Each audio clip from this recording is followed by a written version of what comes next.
I did it! I'm a 20. Finally. Let's see if we can get this thing a little Okay. higher.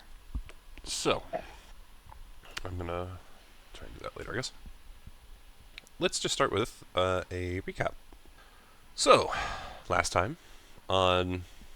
Hold on a minute. This doesn't look like Icewind Dale Rime of the Frostmaiden. What happened? Where are you guys?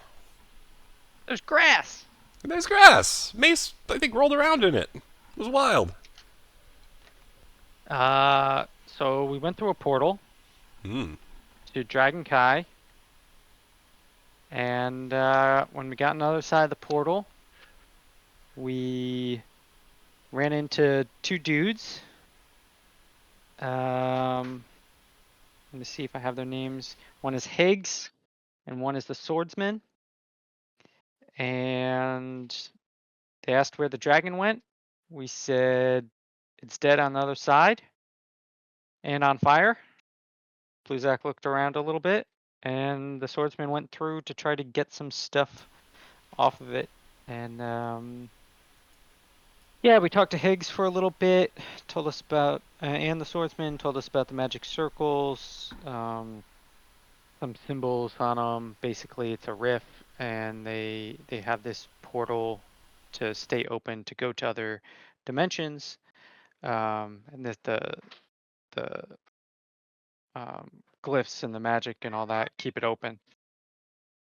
Um, they told us they're part of the Limitless Path sec, and that they go through, like, their thing is that they go through world tears.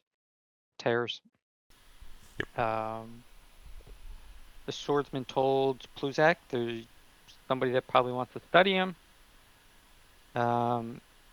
Higgs is potentially a real owl, um, because Higgs can see better than Kara. Everyone was quite surprised. Um, we had a little bit of combat. I forget what we were fighting. Who remembers what we were fighting? I didn't write it down. Call them winged serpents or worms, WYRM. Oh, yeah. Okay. Yeah, So they yeah, we were fought some worms. draconic in nature, it seemed, but they were not quite dragons, to be sure. Okay. So we fought some of them. We took them down pretty easily, I would say, as a group. Um, then we made for Dragon Kai's house, and we met Dragon Kai's wife, who is the woman we saved by giving the ice jade flower Frost Jade Flower, to you were close enough. frost jade flower. Yeah. And Kara went swimming in the pool while everybody sat down to eat. Mm-hmm. Um, Dragon Kai's wife is Gia, and she was a reborn phoenix. Mm-hmm. Ravnus is somewhere in the Icewind Dale.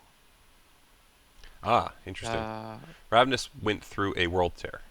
He is unknown where that Oh, he led. went through a separate world tear. I thought he Yes. went back through the world tear. Yeah, to That's clarify what that for said. you in particular, yes, it is a different one that he has decided to go through. Okay, changing that. Different world tear. And the group, the Limitless Pack Sec, had split up. Not Path. really. Paths, just so you know. Oh, paths. Yeah. Sorry, I thought you said it that way the first time. Let's I just might have. clarify for you now. Um, To be fair, we've had lots of strange-voiced people say it very quickly, so it's not on you. Yeah. I didn't type it out. So.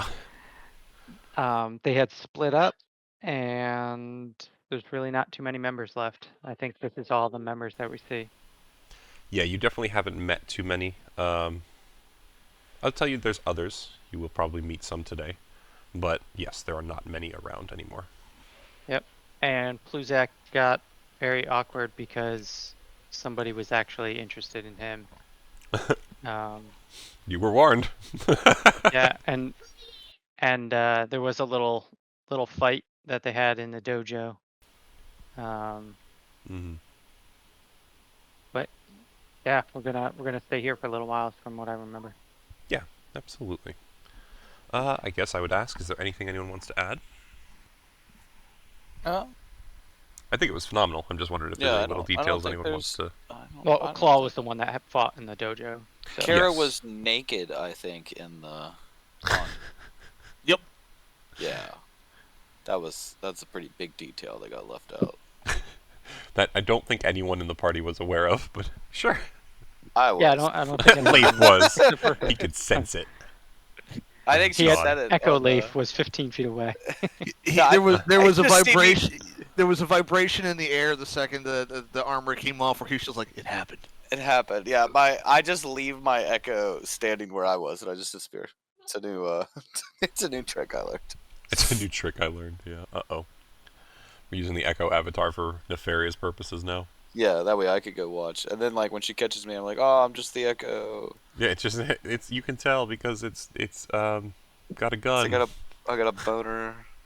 And then she stabs him to make I him mean, disappear. Yeah, And I it's don't still disappear, I there. just bleed. Yeah. Oh, Yeah. I'm disappearing. It's so weird. What have you done? You've somehow turned me into a real boy with the power of boners. Yeah.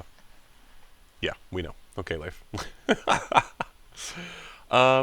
I think I would add a little bit on the end. Mallow is also seemed to ask about alchemy.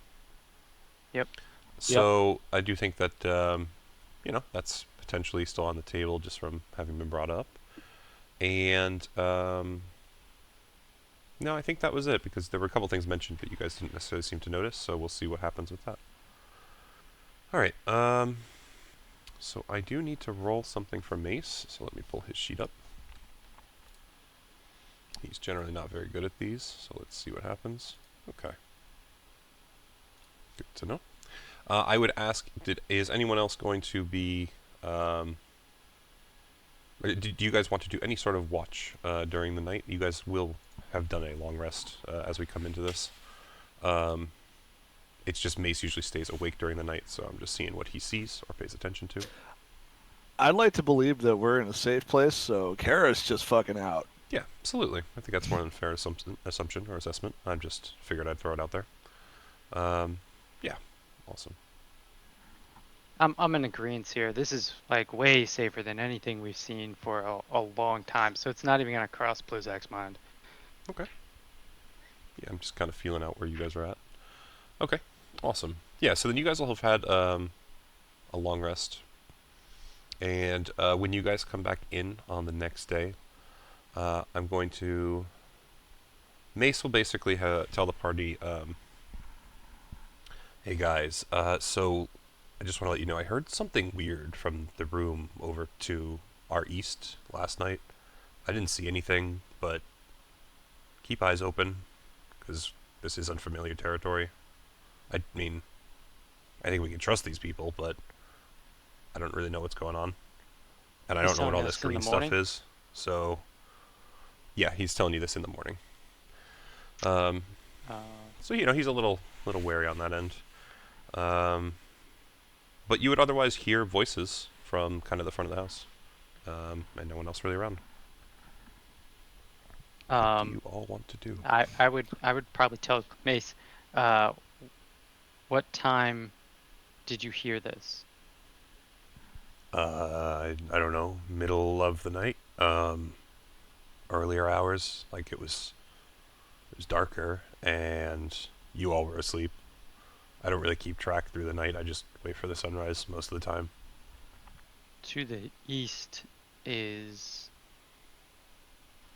the alchemy room. I think he would that's point directly to this room that's like right next to you guys with the table. Oh, that directly. Oh, yes, yeah. Yikes. Okay. I would probably walk into that room when I get up in the morning. Then. So, do me a favor and do either a investigation or a perception check. Investigation or perception. Do you see that now? Oh, that's right. Your camera. I gotta go look at your camera. Is that a 1? Yep. That's me using these dice. Awesome. Breaking them in. So, That one's going in the timeout chair. I guess let me ask specifically, where will you go look in the room? Because depending on where you go and what you do, this one meal will change things pretty drastically. I would just like look. I would come into the room directly here, and then I would go clockwise around the room until I got back to the entrance. So describe for me what it is you're doing when you go clockwise. If you're investigating, right? So I'm imagining you're actually looking through stuff. So like, you're gonna go to the shelving unit that's up there. Not gonna physically touch anything. Okay. Right. So I'm gonna come around here. I'm gonna see what's in this. See if there's anything that could make noises, on its own. Mm-hmm. And then maybe something that might have been used to make noises. And then come over to the tree and be like, oh, well, this is a tree. It's not gonna do anything.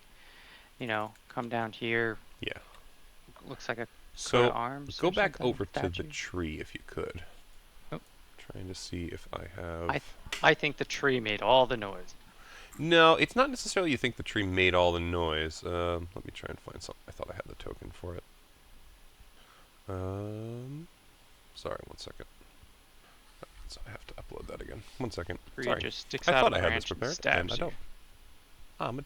I'm off. Okay. So, as you go over to the tree, you kind of stumble a little, and you fall, and you try not to harm the tree, of course, but as you reach out, you do end up touching like this, the tree, and you snap just a tiny little branch. And as the branch snaps, there is an odd, kind of much louder resounding sound than you would anticipate from just a tree branch breaking. It almost sounds metallic, as the suit of armor that's in the corner suddenly stands up, glaring at you with glowing eyes. It doesn't quite move at you right away, but you become pretty evidently aware of this thing now in the room with you. And I have a branch in my hand, Yeah, it's tiny though, just a little twig. like but a yes. twig in my hand. Yep. And you're saying I felt like the twig was metallic? No, basically, as the Okay. twig snapped, you heard a metallic Heard. sound, Okay. and it So was I'm gonna- this thing kind of assembling behind you, and you I'm gonna turned to eat look the at it. eat the twig. Eat the twig. Interesting choice. As I look at the metallic, So how do you? armor. When I ask how you eat the twig, do you start from the leaves? Do you start from the twig end? Yeah, leaves first. Mm-hmm. Just right in my mouth. The twig will start sticking out, like a toothpick. And then, once I'm done eating the leaves, I'm gonna push the rest of the twig in my mouth. Mm-hmm. Yeah, kind of keep chewing. Long chew on it. So are you're staring this thing in the eyes as you do it? Yep. Yeah. Just All right. So it like will. this is what I do. I eat trees, right? This is trying to let them like It's- nothing. It's absolutely nothing going out of to the shamble ordinary here. 20 feet towards you. So you know. I will ask, does anyone else want to do anything? I realize Kara is no longer in the room. I don't think so. I'm just gonna watch. I'm gonna watch him eat a tree and ask Twig. him It's not that big. to eat a twig. It's not that big. How about you, Alan's Leif? just You happy good? that something's, watching? something's gonna kill me. Yeah, I'll probably move down this way Yeah. All right. just to see What's what going the on? fuck is All going right. on in this room. 5, 10, 15, 20, 25. Mace will at least come over towards you, Pluzak. He's not really sure what he's going to do. He doesn't necessarily brandish chance or anything, but he does hold up his shield and just kind of look over, and he's like, "What did you do?" I am eating breakfast. I As I'm don't know still that I've ever chewing on seen the you twig. eat anything besides mushrooms before. What made you want to eat a tree?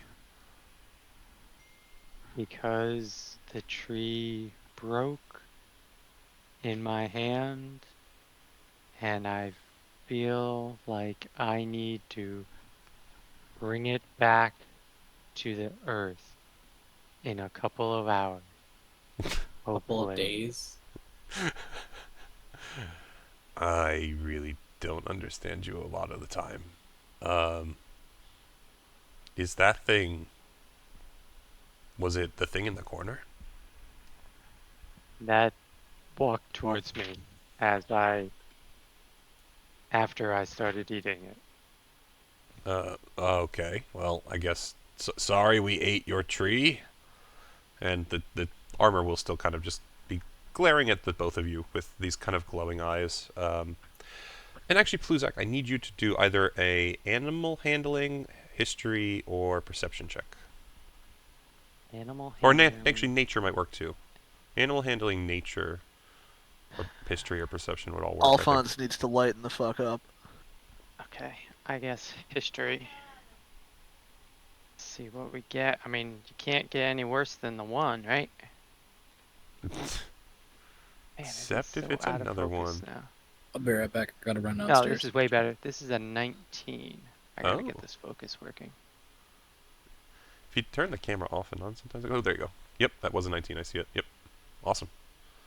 So is 19 that... plus is 4. Oh, fantastic. So, not only do you recognize that you have...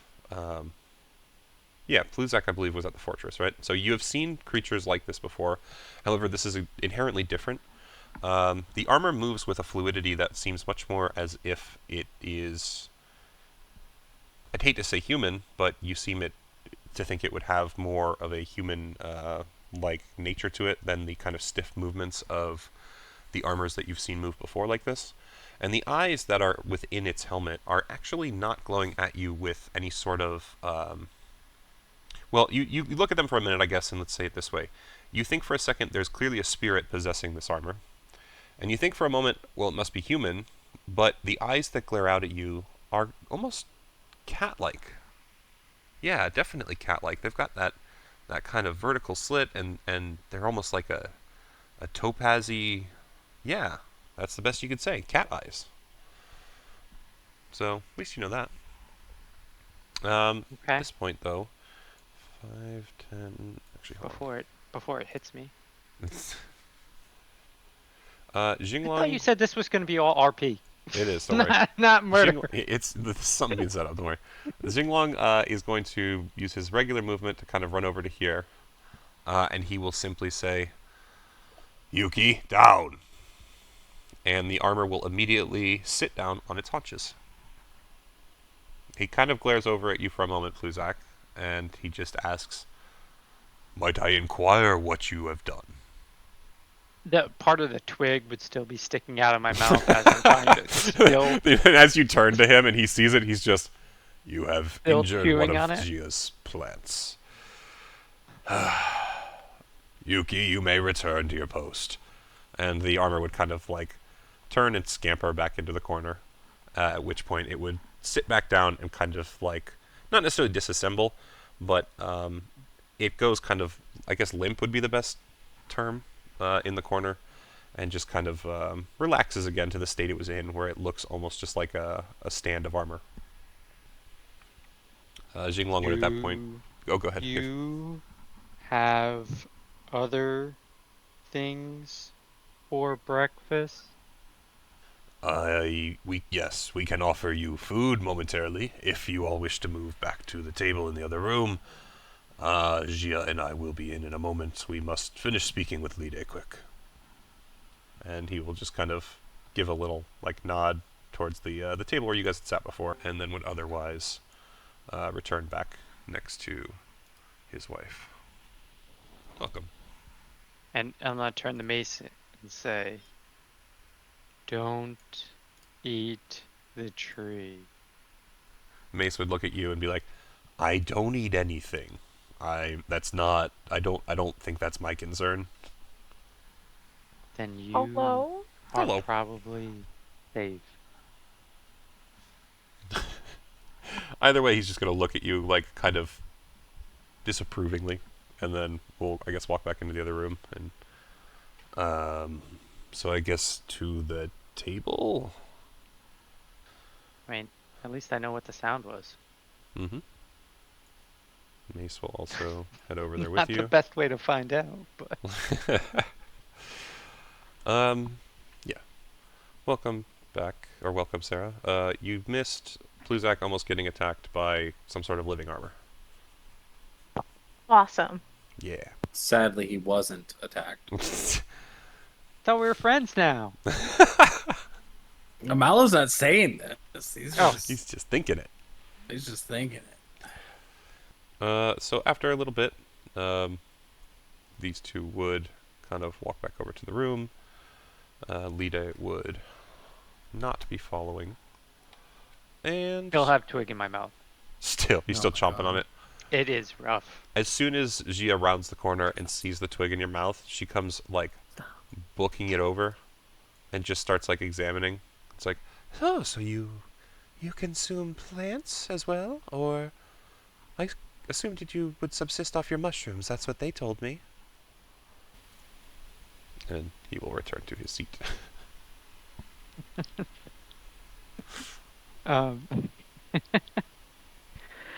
Sometimes you have to search for new ingredients. I don't think this is going to be one of them. I would assume not. It is slightly poisonous and will potentially stun you. Clearly your constitution is fine for it, but you must be careful. Don't ingest too much. I'll take the twig out now. Stick it on my back. A couple of your mushrooms will actually like move around and accept the twig like some sort of a trinket or trophy. Those will be my poisonous mushrooms. They will be. CN, just so you know, it was offered that if you wish to have some food to go around the table this morning. Lide has shown up at the house, but no one knows what he was talking about.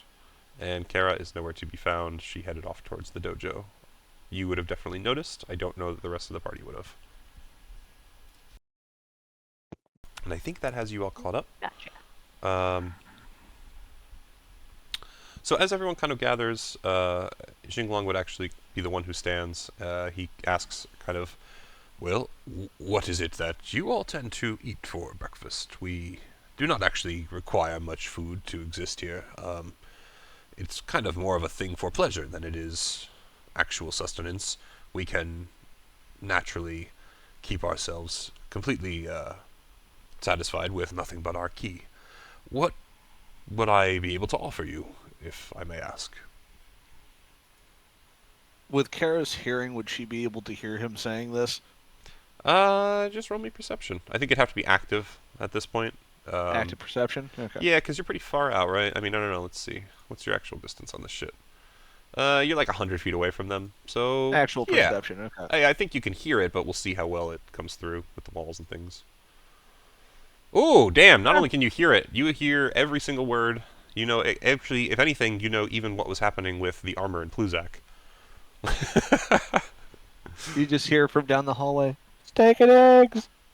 Steak and eggs. And he just kind of nods, and you can actually see, like, so he has these beads around his neck that are kind of sizable.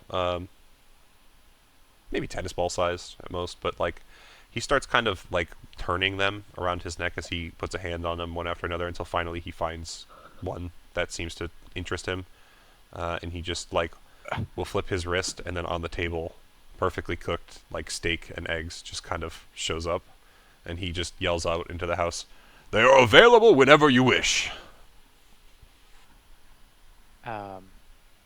Luzak's gonna take out his journal. Write My down thanks. He nods. necklace that creates food.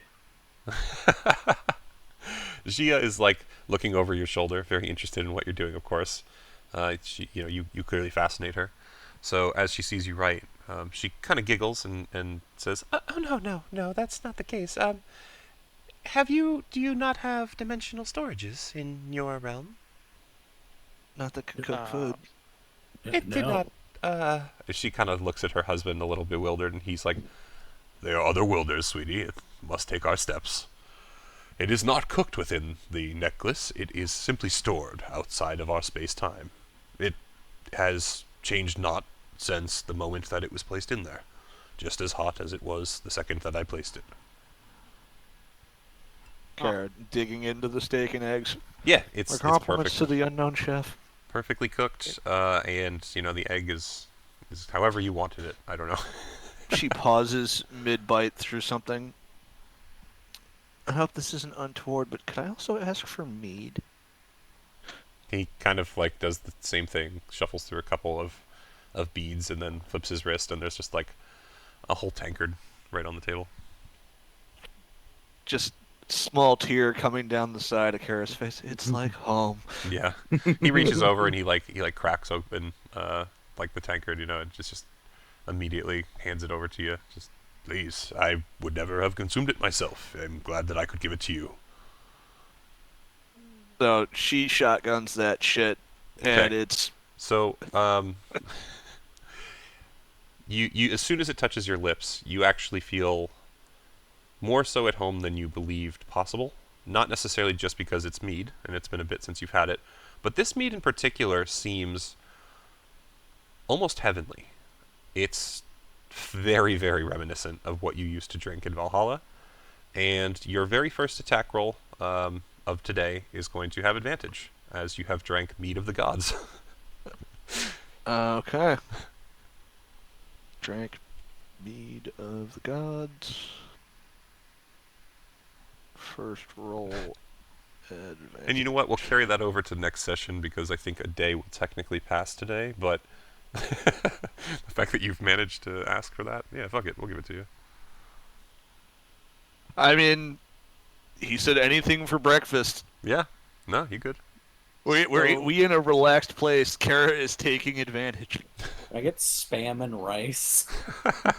He's like, rice I can do. He goes back to one of the balls on his neck and just flips his wrist. It's on the table. It's a nice bowl of perfectly steamed rice. He goes, I know not spam. Can you I describe this take out for a me? spam ball. Yeah, and I absolutely. show him. Yeah, he seems kind of aghast at first, but he actually holds out a hand for you to like put one in it, and Okay. he'll try it. And as he chews it, he kind of looks kind of impressed, interested, but he does tell you, "I have none of this. I have never heard nor seen this food before. It is clearly something of your realm." Yeah, Uh, we can go with that. You can go with that. so Pluzak, seeing this, is going to ask, would you have any smoked salmon, wild berries, and peppered quail eggs? He once again kind of touches it's mostly been the same one for food now that he's that you guys are recognizing what he's doing, and he stops for a moment and flips his wrist. The smoked salmon comes up. What were the other two you asked? Wild berries Yeah, and peppered quail the wild eggs. berries come out nice and easy. The last one not so much, but he does give you pepper and the what did you say? Sorry. Quail. Quail Egg? eggs. I'm sorry. I heard eggs and I couldn't think of the animal. Yeah, so he gives you like a quail egg cooked and some pepper. And he's like, I best I can do. Awesome. Do you require uncooked? He like flips his wrist and just like a raw quail egg, like in the shell, of course, but Nope, just like rolls nope, across the nope. table. That's good. Okay, so he flips his wrist, it disappears again. Pluzak mentally is thinking, I want to stay here now. Like, I don't. Why would anybody leave the limitless path sec and want to do anything else? Like, this is paradise. Kara shoveling in another piece of steak. Boredom. Boredom. Did Pluzak actually posit that out loud? No, that's his mindset. monologue. So if he's having any like outward expression, right? He's just like, this is, I don't know how else to say it. It's like heaven, right? I retract the previous statement. It's no worries.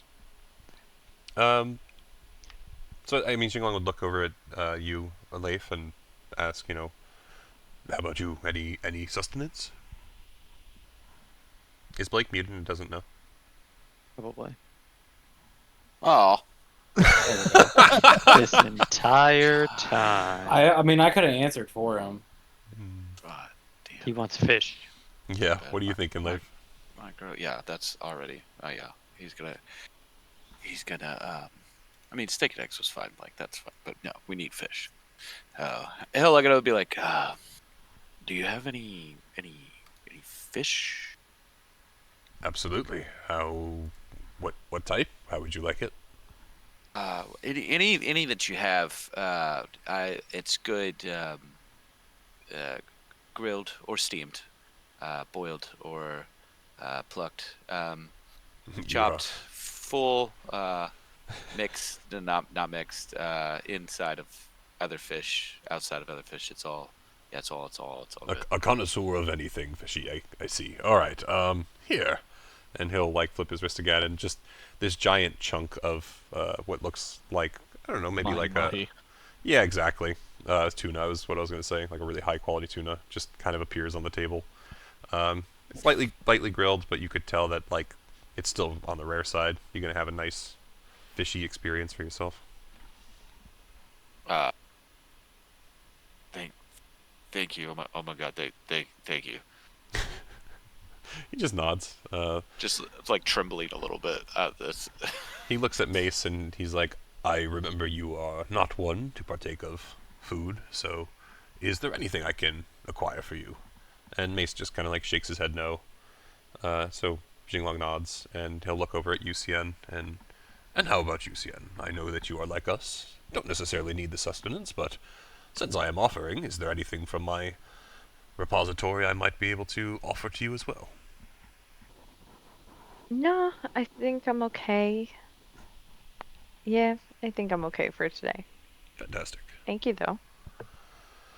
Well, with that, I think it makes it far easier to share. I have news. I know not whether it is good or bad, but the fact that it coincides with your timing here is an odd fate, to say the least.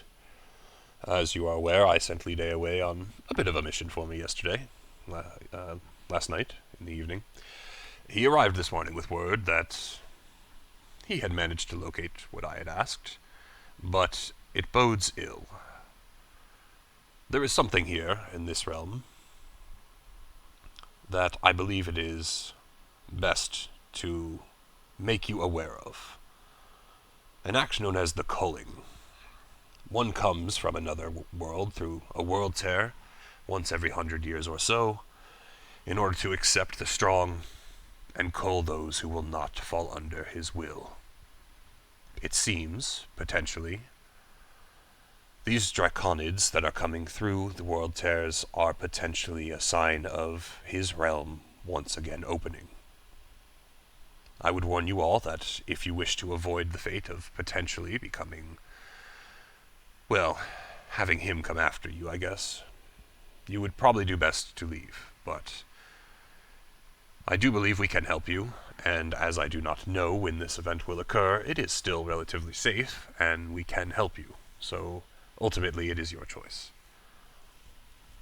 I should add Gia would Finishes probably the bite sit. she was working on. Oh, death like- isn't of consequence to me. If you need help, I can stay. If not, it is what it is. He nods. Thank you. This is like outside of this. Is this like a Hunger Games thing? Like somebody's like picking up people to like fight is what he's saying? Like to I- be with him and fight with him, or I think your best bet would just to be ask for clarification. okay. Luzak would put down his or finish the last of his peppered quail egg, and he would say, "The calling takes people from this realm and brings them to another realm to fight, or they fight us here to keep this realm weak." Both. You are understanding correctly in both regards. He wishes to take those who he believes are assets. For what reason we know not. All we know is once people cross into his realm, they never return. Those who are left behind, well, if you are inconsequential, weak, then you are left until the next culling. If you are not willing to bend the knee to him, and strong enough to be a threat, then you are cold. Those of us in the Limitless Path sect, I will admit, don't intend to bend the knee. It's not our way. And no one has stood up against them as a sec or... Many have, and all have failed. All have died, or been stripped of their ability to cultivate and left as basically mortals, representations, reminders for the rest. I'm gonna look over at Mallow and say, is this your dad's doing? So just DM. Is this something that I would know, or is this No, just no, it would, okay? if anything, you would think it sounds like someone that might get along with your dad, but definitely is not your dad's MO. Okay. Sounds like maybe a friend of my father, but not my father. Well, we can probably help protect the limitless path sec. I always have to look at it to make sure I get it right. You're good, man. I mean, I feel like that one's at least easier than the world. High heaven of myriad doorways. Yeah.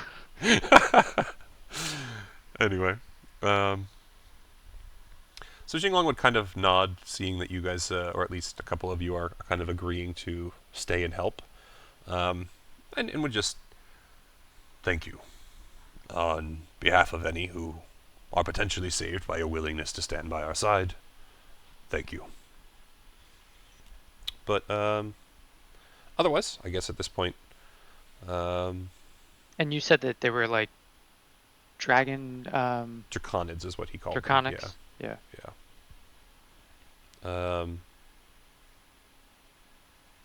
He would at this point, I guess, though, kind of try and, he'd clap his hands and try and clear the air a little, ease up the tension, and would, once again posit, like, of course, if you change your mind, it is no problem for you to head back through your world tear at any time, and until then, let us start actually helping you where we can. You, Mallow, I believe it is, yes? Hey, girls. Chill.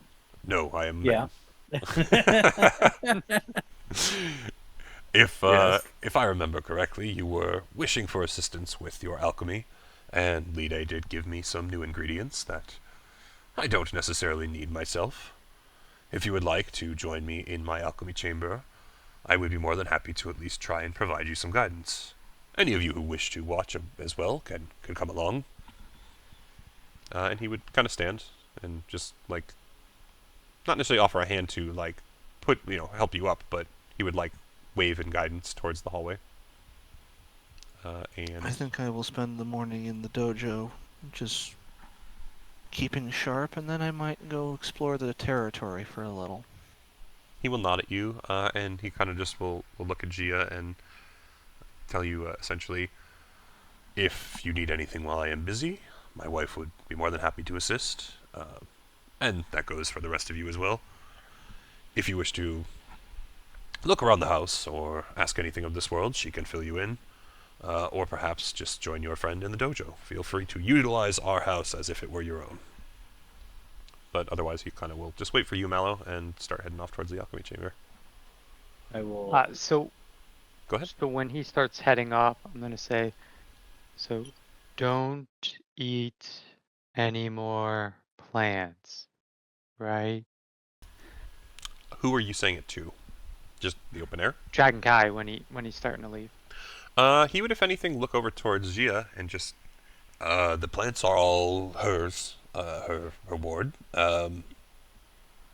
My dear, is there any reason for him to avoid the plants besides harmful effects? And she would just kind of shake her head no and look at you, Pluzak, and just, No, absolutely not. If you require sustenance from my plants, it is no problem. I take care of them well enough. They can offer up what you need. Haven't seen many plants in the uh, Icewind Dale. Oh, Man, well, I'm having a horrible time. you may, of course, go ahead and browse our garden, and if you see anything outside you wish to partake of, feel free, or we do have plenty of exotics and things that are of much more of a beneficial value over in the alchemy room, where I tend to keep them well stocked for my dear husband's alchemy. Um, any, any that you wish to partake of, just let me know so that I may help them regrow later. But yes, please feel free. I wish not to hold back any creature from its natural life cycle. Thank you. All right. So Mallow, at some point, Jinglong will be waiting for you to join him in the alchemy chamber. Kara, might I ask, are you just doing drills? She would have brought her equipment with her and have it like kind of up against the wall over here, and she'll just be going through a series of strikes and blows, and every now and then she'll telekinetically switch to a different weapon and just continuously go through different forms. Gotcha. Gotcha. Very cool. All right. Anyone else? Um, I'm gonna talk to Gia about the soul. God, did I not write that down? The soul orb. Soul orb? Oh, are you talking about Professor Scant? Or something else? No, she was gonna give me information. I had talked to her at the last session about needing a soul.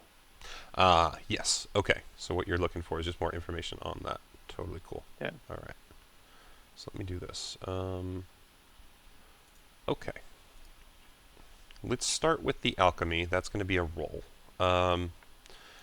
Mallow, you will do it's a wisdom roll plus, I believe, your proficiency bonus because of alchemy tools.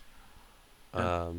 So let's do that. Jinglong will basically pull you in, and he spreads across the desk the kind of pouch that you saw Lide tuck into his sword box the other day.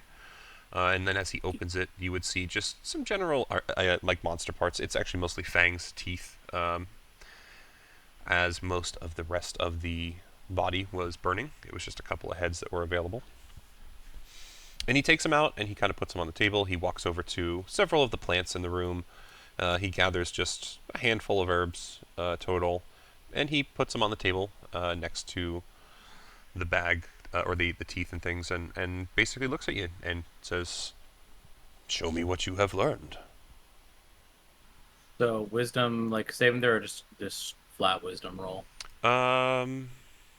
If you have a wisdom Roll. proficiency on the saving throw, roll that because that works as adding your proficiency from the.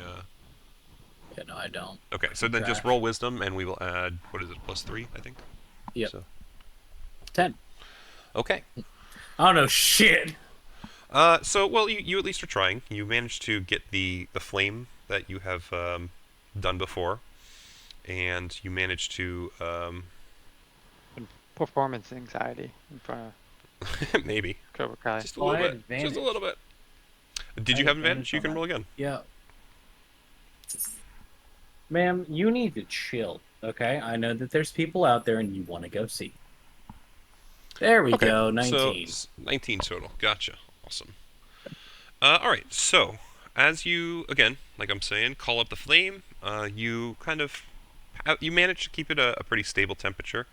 But at that point, because it's pretty clear that you really haven't done much with actually trying to put ingredients in, you just kind of think back and you try and replicate what you've seen Jinglong do before, especially under his discerning gaze.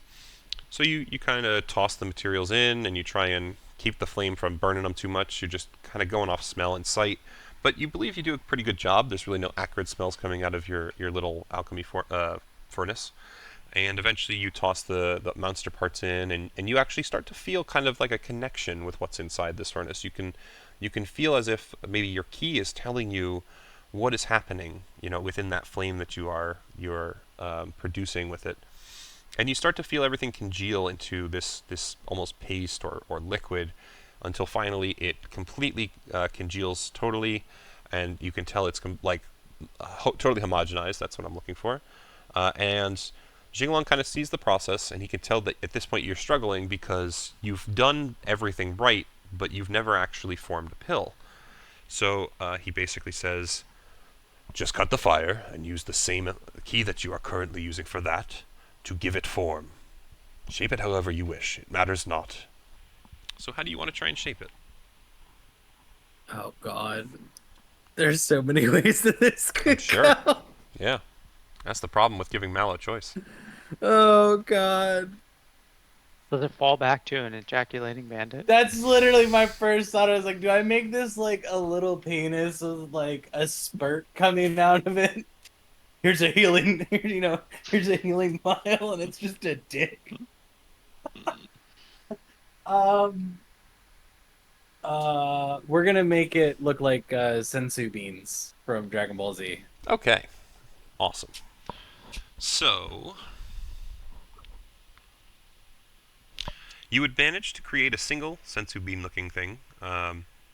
As you he tips the alchemy furnace forward, and you scramble to put your hands out, but it does indeed, a little bean thing falls into the palm of your hands.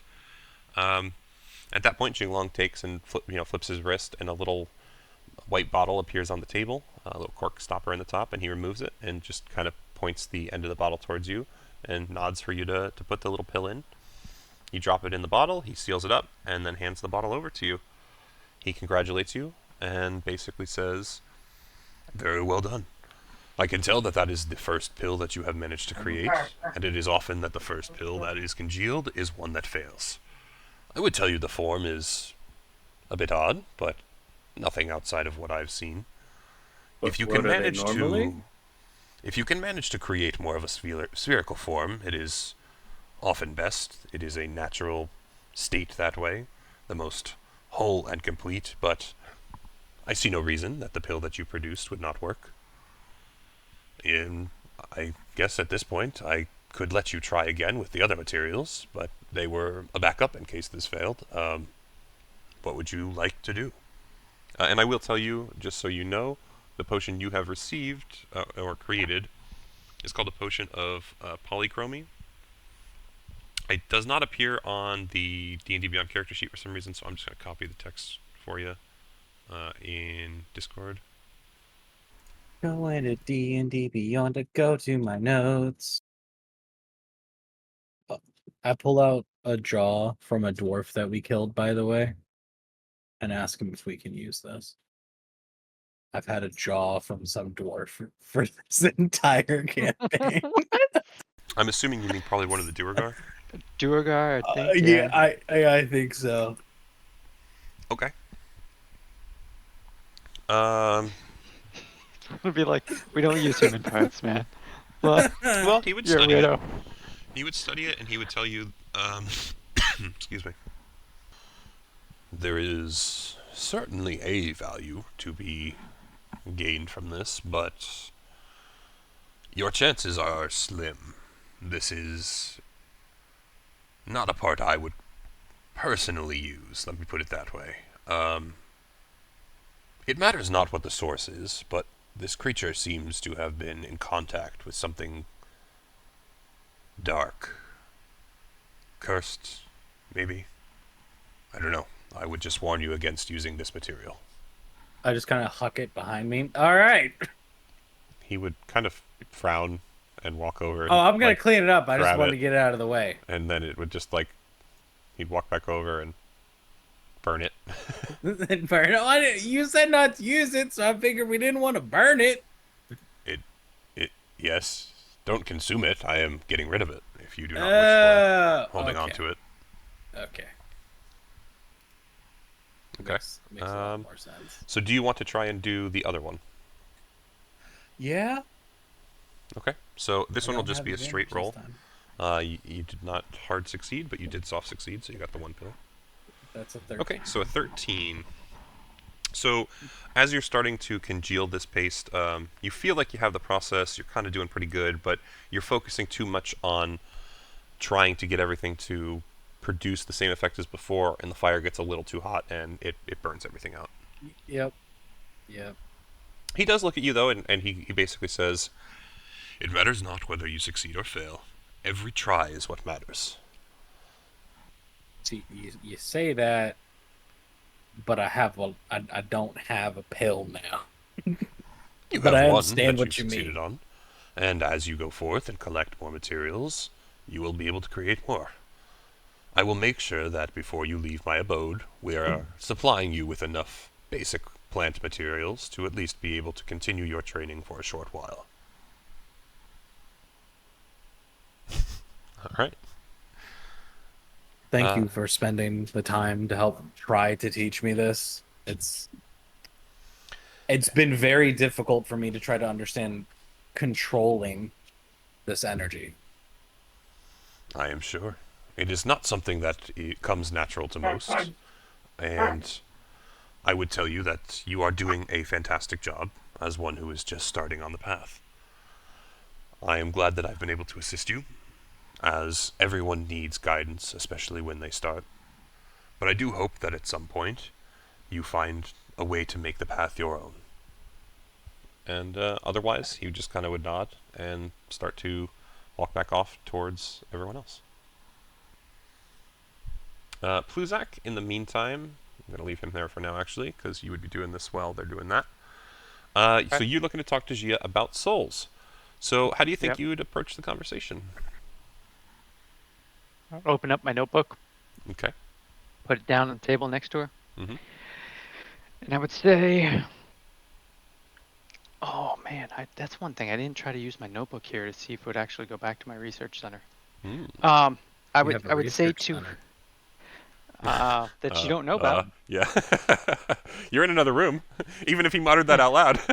Can I roll perception to read his Nah, thoughts? your attention's way too focused on the alchemy, let's be real. Um, I would say to her, Gia, I am trying to build a cuirass with special attributes that I've seen used in my travels and have researched. And I would start flipping through the pages, like Mhm. pointing out different things. Yeah. Um, the last thing that I would need is a soul to bring the cuirass to life. At She's... some point, Sorry, go ahead. I would want my soul to be in the cuirass as we die only 1 year after we give birth. Okay. Yeah, so she would kind of nod along in understanding, but there's kind of a look of confusion on her face, and she keeps shooting glances at Mace as you're talking.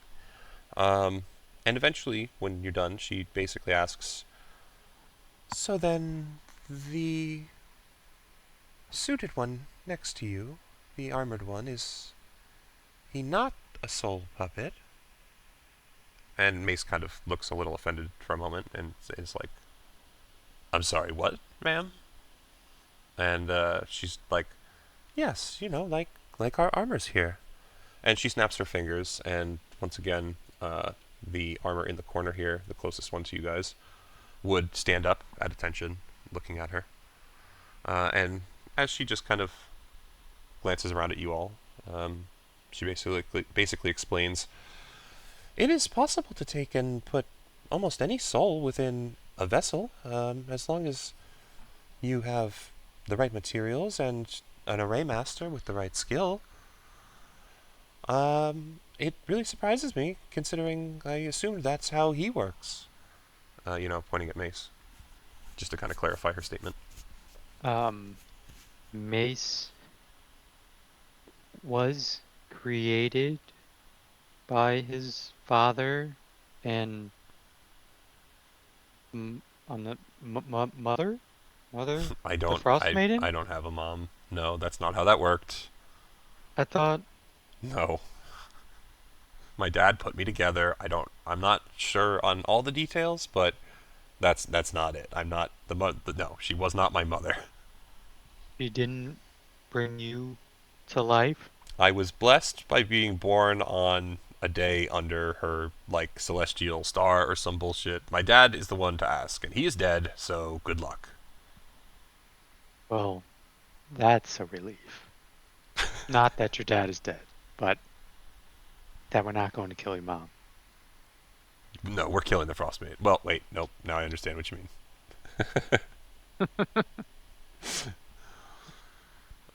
But otherwise, Gia would look over at the armor Sarah. and just basically say, Natsu, you can rest. And the thing would just kind of settle down once again. Um, she would kind of ask you, so, are arrays not something frequent in your world? Because it is not unheard of to do exactly what you're asking for us. All of the armors here are, well, they were my previous pets. I wished to keep them around, so we gave them new form. Um, Arrays. Uh-oh.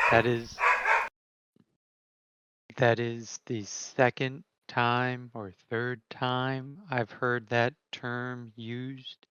They also keep the world tears open.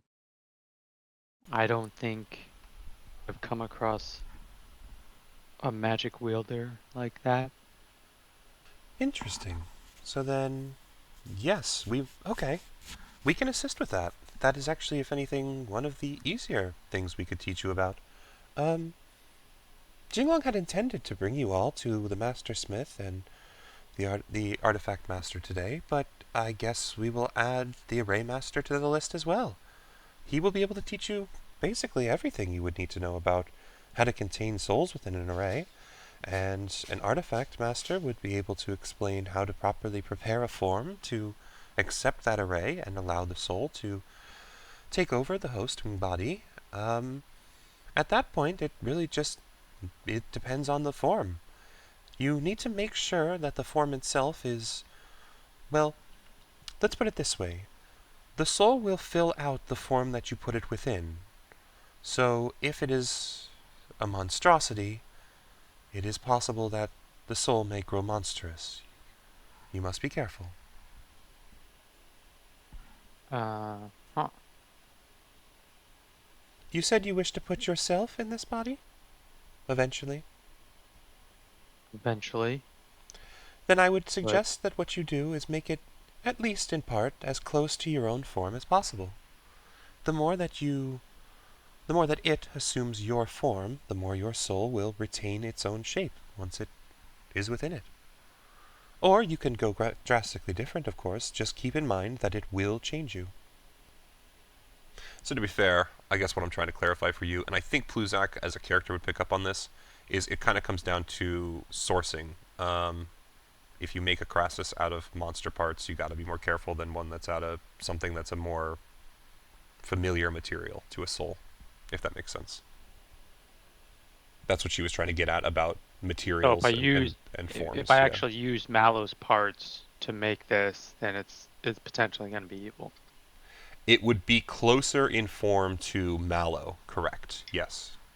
I mean, evil is kind of subjective at that point, I think, but yeah, you're still picking up the right thing there.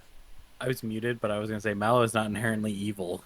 I would like to state that. Right, but Mallow does have this whole thing with the violence and the fact that he has kind of a tendency to act a certain way. Quick to violence. Yeah, so it could potentially influence the soul in that way as well if the form was too similar to Mallow, is kind of what she's trying to explain.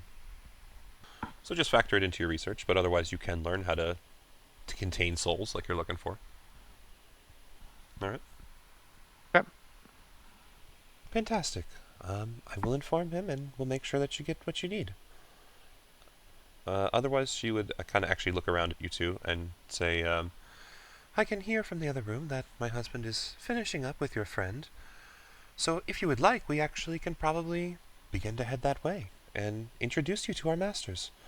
Our craftsmen are exceptional at what they do, albeit a little strange, but I believe they have a lot that you can learn from them.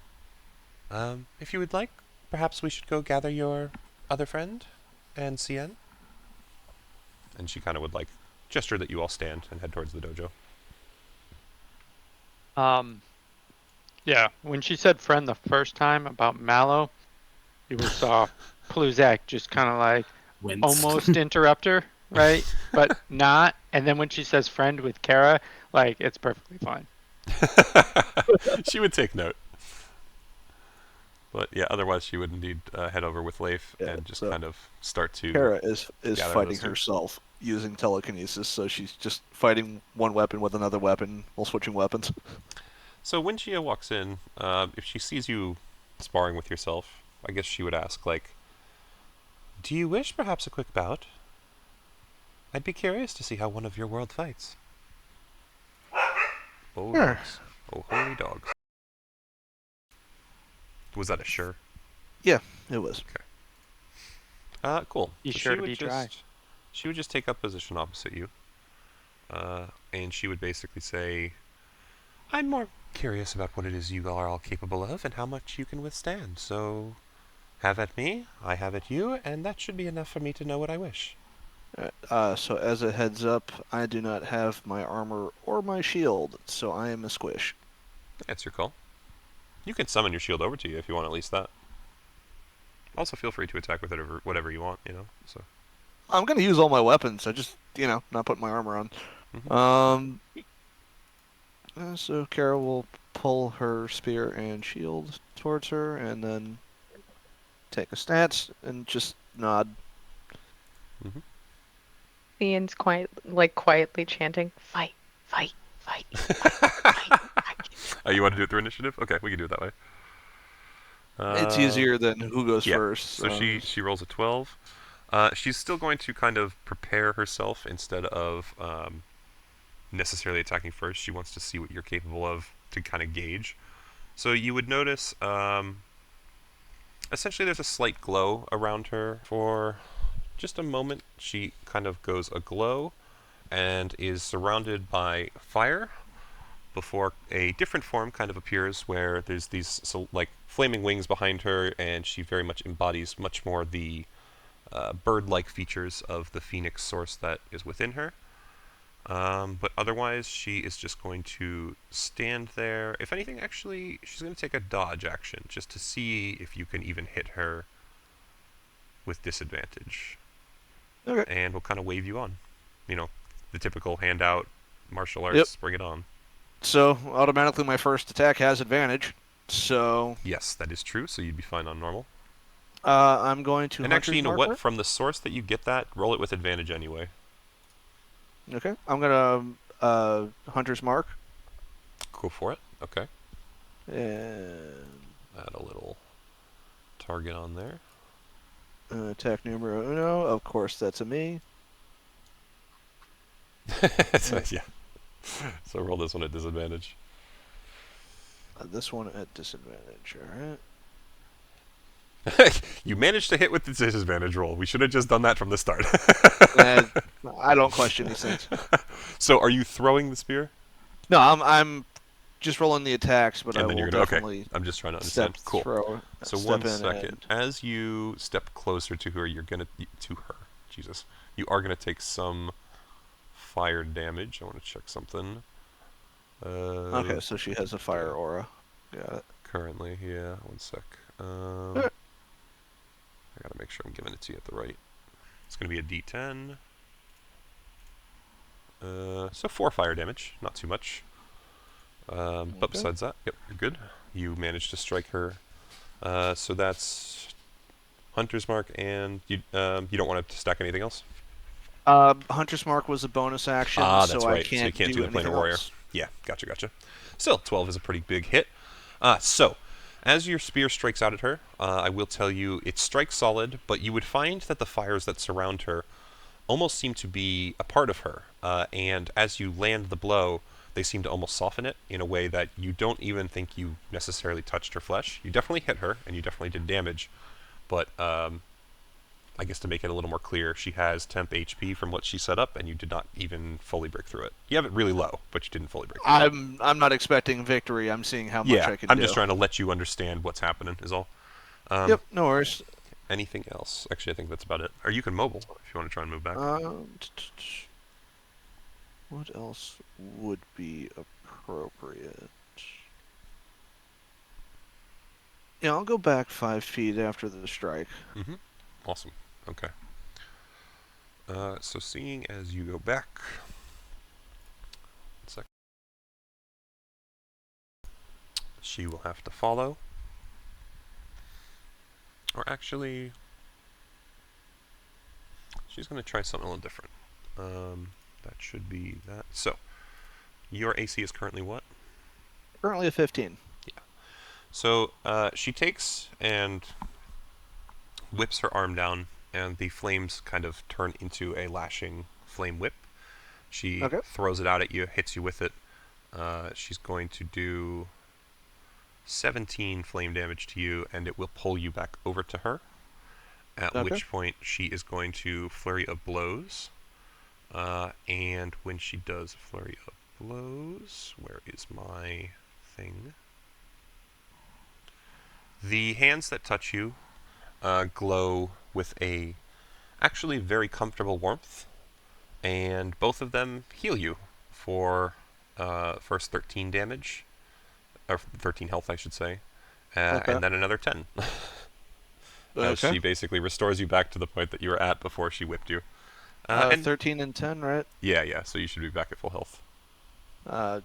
Yeah, no, I goofed and I hit damage, so... Yeah, you 13 could. and 10... And at that point, she will drop her fire form as she kind of returns to normal and reaches a hand out. If anything, the second hand that healed you is just a pat on your shoulder as the flames kind of dissipate into the healing palm. And she nods and basically tells you, "That was quite impressive, honestly. I can generally judge one's strength, as I have had many that have required beatings to teach them the right ways. But you are of an incredible martial discipline."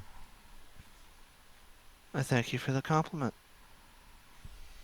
"It is very rare that one can overcome my defenses to begin with, let alone when I truly try and dodge, and when my fires are there to protect me." Well, combat is a specialty of my siblings and I. Gotta take the pups out of here, back. Yeah, no worries. Fantastic. It is always fun to have those that we can learn new things from around. I look forward to what I can learn from you in the future. And otherwise she would, kind of nod or bow a thanks and kind of start walking off towards the hallway. And would just wave all of you along and say, "It is time to go.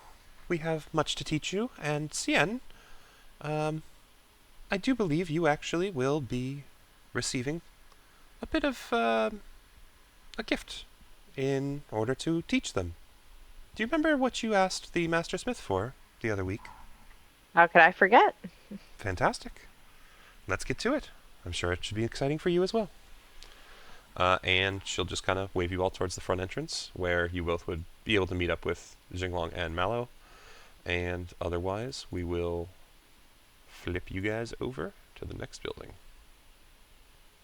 Okay, so Kara is not wearing her armor currently. Good to know. Alright.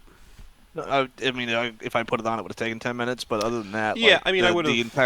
The entire point of her being here is she's in quote-unquote relaxed. Yeah. So she's got her gear, but she doesn't have her armor on. Totally fine. Just figured I'd ask to clarify. I think it sounds like a great character choice. Okay. So as you guys walk in, Cien clearly gets excited and runs on over to Lide, who... Sorry. No, you're good. I love it. It's perfect. Who nods at Cien and basically is like, "Well, yes, glad to see that you are all here now. I have already alerted Master to what it is that we plan to do. He has actually prepared your bolt heads quite a while ago, and we currently have them over at the Artifact Master. And he is preparing the rest of the fletching. We will then be able to take them to the Array Master and teach them all what they can do there." Splendid. Otherwise, he would turn to the group and basically say, "Welcome to the smithy. I will introduce you to my master now. Most of those who are renowned smiths or artifact creators or array masters simply go by their title, as they are the most important in that zone. So I will introduce him as such and make it easy. Simply call him Smith or Master Smith. Master!"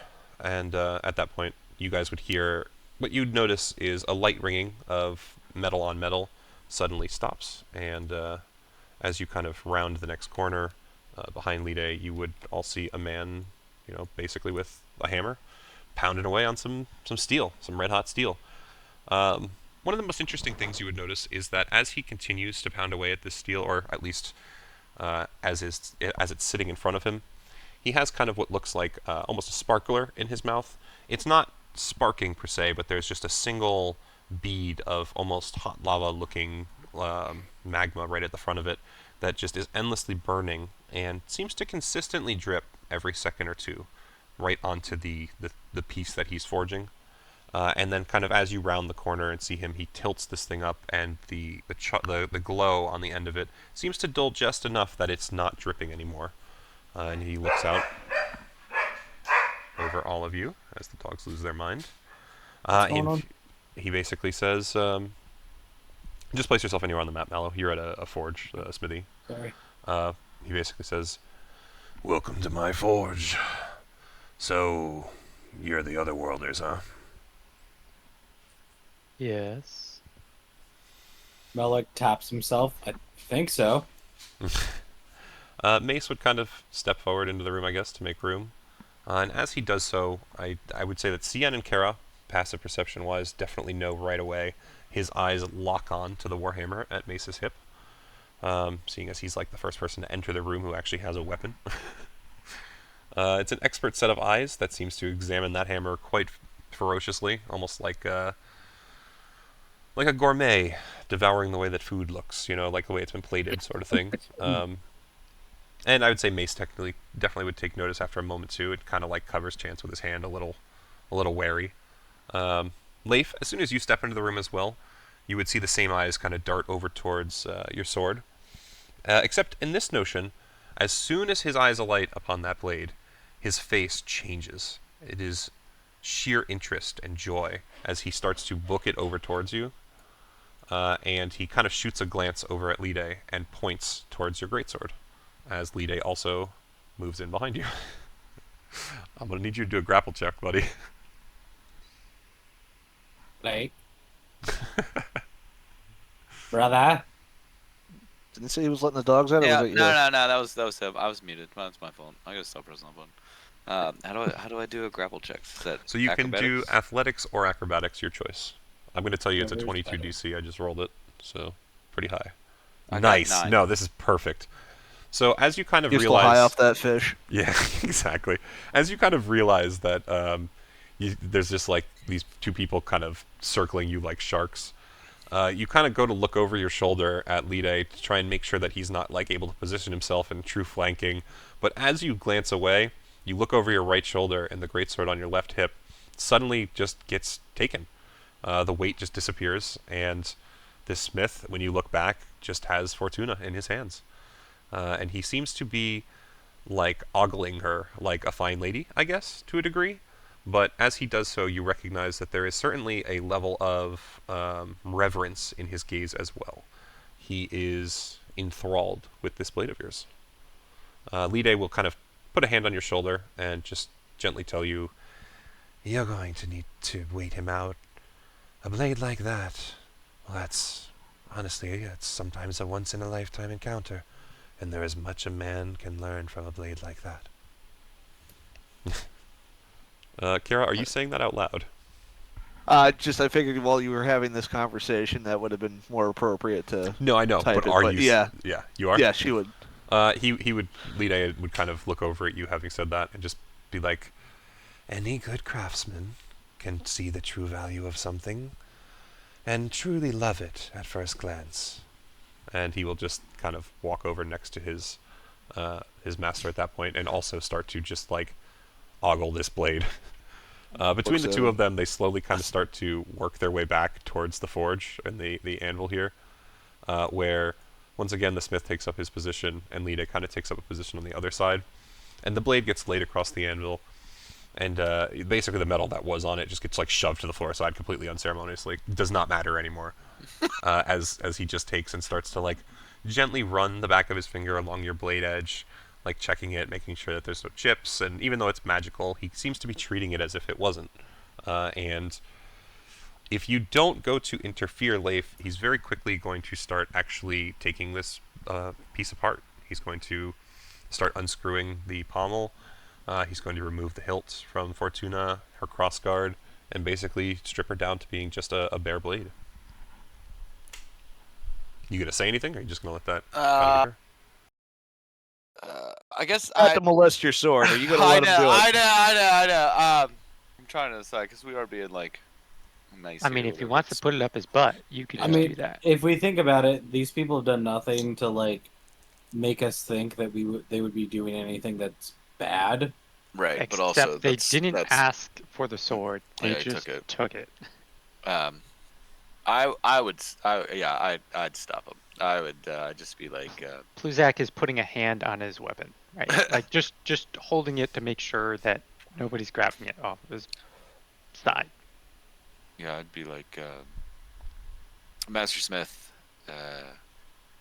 what what are your plans with that? That is very, very precious to me. Well, if it's so precious to you, you might want to start taking more care of it. I can tell it's seen much more battle than it has any time under a sharpening stone. Has taken any. Have you even cleaned it? He's like running his finger along the fullers of the blade, like scraping blood out. Like, I may have neglected it somewhat. I won't lie to you. then your best bet, instead of arguing with us, would be to watch and learn. This is how you care for a blade. And he like turns and he walks over to this little table here, and he gathers a couple tools.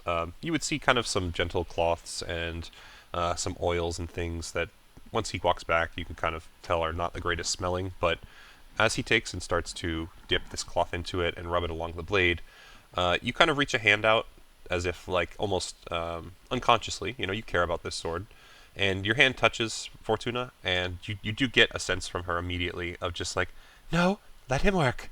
It has been a long time since I've had a spa day. Oh my god! A real man is touching me now.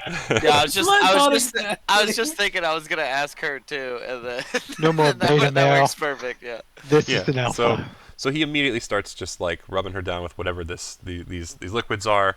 He clearly goes through a process where he cleans her up with one that you actually think smells almost acidic at first, and you would believe that to be the case by how readily it removes any source of like grime or dirt or blood from this blade. He has it completely undone, so like he goes along the entirety of the tang. He's taking every little bit of the blade itself and cleaning it off, and then he takes and he puts it into the forge for a bit. He heats Fortuna up, but even when he pulls her out, she's not really red hot. She's a magical blade, but he kind of lays her along the anvil and still just gives her these like gentle taps with the hammer, and kind of doesn't necessarily seem to do much, but you would notice that she glows pretty fiercely. The golden runes that run along her blade and everything are just shimmering in what you almost could assume is like a joyful or comfortable shimmer. And then after a little while, he kind of he takes and holds her up to his eye and like looks as if making sure that she's true, even though of course she can't have bent. It's just kind of running through the motions of treating her as if she was a normal sword and just cleaning her up, making sure that she's sharp. Runs her over to a grindstone in the corner at some point, and even though again knows that she has to be sharp, he still gives her the process. Eventually, he takes and rewraps the hilts with brand new cloth. It's a bright golden, matches the blade really well, and puts everything back together. And honestly, Fortuna looks like brand new. And as she kind of is handed back to you, he gently takes and puts the blade on like the back of his arm and holds out the hilt to you in his hand and presents it almost like a knight being given his sword. He does say to you, "She's told me a lot about your journey as I was, well, caring for her. You've got a long road ahead of you, but a man like you is perfect for a blade like this. Just know that everything you do, as much as it's being judged, is exactly what you're supposed to. Everything I do, and it's being judged is exactly what I'm saying. Oh, I'm doing everything right. That's what you're saying. Okay. Yes. Good I job. see. I'm glad you got getting there, man. My brain is so bad today. No, you good. I was intently watching like everything this guy does. Yeah. So seeing that you were paying attention, he would also kind of walk back over to his bench, and he'd come back with just like a little pouch. When you open it up, you'd find it looks like some of the cloth that he had been using, and just a couple different little. They're the same white vial-looking things that Mallow's pill was stored in, but when you pop one open, you can smell it's kind of like the oils and cleaning solvents that he had been using. And you basically recognize that he's at least given you enough that now that you've seen how Fortuna comes apart, and now that you've seen his cleaning process, you might not necessarily be able to like re-edge her or give her the full spot treatment, but you believe you can definitely clean and care for her the same way that he did. You have the tools and the knowledge now. Nice. And as she sits in your hand and sees that, she would say like, "I am grateful. As long as you keep up the work that he just taught you, I think it will be beneficial for both of us." I would say to Fortuny, I would say, now that I know what you deserve, it will always be like that. Oh. That remains to be seen, but I thank you for the idea, the thought. And, you do feel that she's grateful. I want to ask the Master Smith. I want to say, ask him what the oils are called, like what he calls them. Like if he's like, oh, that's, I don't know, like what do you call these cleaning oils? Most of them are my own special blend, but they are from, well, the acid is one that I have made up specifically from the sap of a poisonous tree. The cleaning, or the oils themselves come from a frog that likes to produce a very thick, mucousy saliva in the glands of its mouth that we find is fantastic for both shining and preserving blades without oxidizing. And then the last is simply a little bit of mineral oil that I believe you could probably find in your own world. So I cannot recreate this. No, but I am sure that what I have given you there should be plenty. Those bottles that I gave you they are enchanted with dimensional storage. The amount that I've given you should last a lifetime. Bottles of holding. Sort of. Okay. Thank you. I feel as though she has more to give or show me, and I am not able to give her what she wants so that she may become what she needs to. It is interesting that you are of the belief that she needs to become something. Yes, I believe all she needs is for me to become myself, but it is a hard journey. Then you recognize the truth of the matter, and you understand the scale of the task ahead of you. Keep walking your path and you'll be fine. But treat her well. He still is looking at the sword more than you. Yeah, I would just thank him. Yeah. And yeah, I mean that's all Awesome. I. So as you take Fortuna back and step back, Kara, are you in the room? I just don't see you on map. Should be. I'm in between the workbench. Oh, I didn't and notice the, you over there for some reason. My eyes were just not seeing you. Perfect. You walked past. So me as like Leif 3 steps times. back, listen, I'm paying attention to other things. All right. As Leif steps back, though, his glance would kind of finally pass over you and see the array of weapons that you have kind of stacked across your body, or at least hanging from shoulders right now, maybe on straps or slings. And he kind of raises his eyebrows in an impressed manner. He basically is like, "It is rare for one to carry that many magical items. Usually it's just crazies like Lede who have to test out their creations. Might I ask, are they all yours?" Currently. It does not quite seem it. And he kind of just casually walks over towards you, reaching a hand out towards you. Are you going to stop him? She'll put up her hand and just.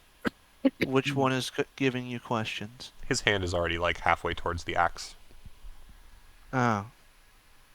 That is not yours. Oh, by right it is now, but you're correct. It wasn't previously mine. No, the aura on it is wrong and warped. Shattered, even. Someone did a number on this thing. I did have it reshaped once. Reshaped. He, Yes. his hand is still kind of, trying to go closer to the axe. Kara will reach over and grab it, flip it around, and hand it halved first. As soon as he takes it, he kind of, takes a step back and holds it up in the air and just starts to truly examine it, flipping it over as much as he can, running his hand along the metal head of it, looking around, It was looking at the haft. previously meant to be wielded with 2 hands, and that did not fit how I fought, so I had it modified. I would say it does not fit how you would fight in general. Your body is one of a dexterous nature. This is an axe of a berserker. One of strength. He kind had of anger looks away issues. from the axe, looks over at you. This weapon is screaming. It wishes not to be in this form, this incorrect state, this warped, painful being that you have somehow found it in. Can I fix it? Can you show me? If you wish to watch, you can watch, and it will require somewhat your input, we could say. So yes, I'd be glad to. And he just turns and snaps at Lide, who you would notice is already holding like a giant hammer in his hands that none of you know where he got it from. And he's just kind of nods, and I mean, Smith steps back. I have smithing ability with Kara. Can Yeah. she do So, anything with Move towards the anvil. The two of them clearly have a process, but what he said there is going to take your input. There is something that you will need to do here. Okay. So, as he takes the axe and puts it on the anvil, Lide takes like a chisel, and Lide takes the big hammer, and he takes and has Lide knock the horn out of the end of your axe. And he immediately just slides the haft out of the axe head and just kind of like casually tosses it over his shoulder into the forge that's behind him. And he takes and looks at the haft for a moment. He looks at the runes that are running along it, and he kind of nods in understanding. He just sets it off to the side, and he just walks away, goes into a different room, comes back with 2 smaller, like, dowels, and he looks over at you, Kara, and he asks for your hands. She will palm up and hold both out. So he puts one dowel in each palm, and then he takes the sparkler-looking thing out of his mouth. And once again, the end of it begins to glow red hot. It seems to turn to magma again. And he takes and holds them over the wood, and he taps 1 or 2 drops onto each of the wooden halves. And you watch as this magma spreads out over the wood, and it quickly scorches it. But as it's scorching it, it seems to be reshaping it.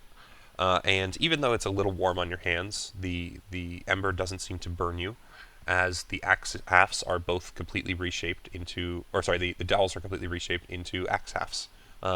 They seem much shorter than the last one that you were dealing with, if anything closer to a hand axe each, but they fit so perfectly in the palm of your hand, you would believe that they were made for no one else but you. At that point, he reaches out and takes them, and he puts them down on the anvil, and he takes and looks at the runes again on the original, and he tries his best to basically superimpose them onto these 2 new axe halves. You would say they're pretty close to identical. He does the same thing with the magma, I should say, where it leaves carvings behind this time. And it creates 2 kind of identical versions, but you would notice that as he's kind of doing this, his eyes are glazing over a little, and some of the runes that are on there are changing. Your expert eye would be able to read that it's essentially anywhere that it asks for strength to be granted in the kind of prayer that runs along the haft, it asks for either swiftness of hand or like dexterousness of feet. Like basically, it's trying to change from strength to dexterity of some sort. Okay. Eventually, those are kind of set aside, and he takes the axe head, this kind of lumped mass of metal now, which you definitely find strange. I mean, all of you, any of you who have experience with magical items know that that's not necessarily supposed to happen. But regardless, he puts it on the anvil. He takes like a large,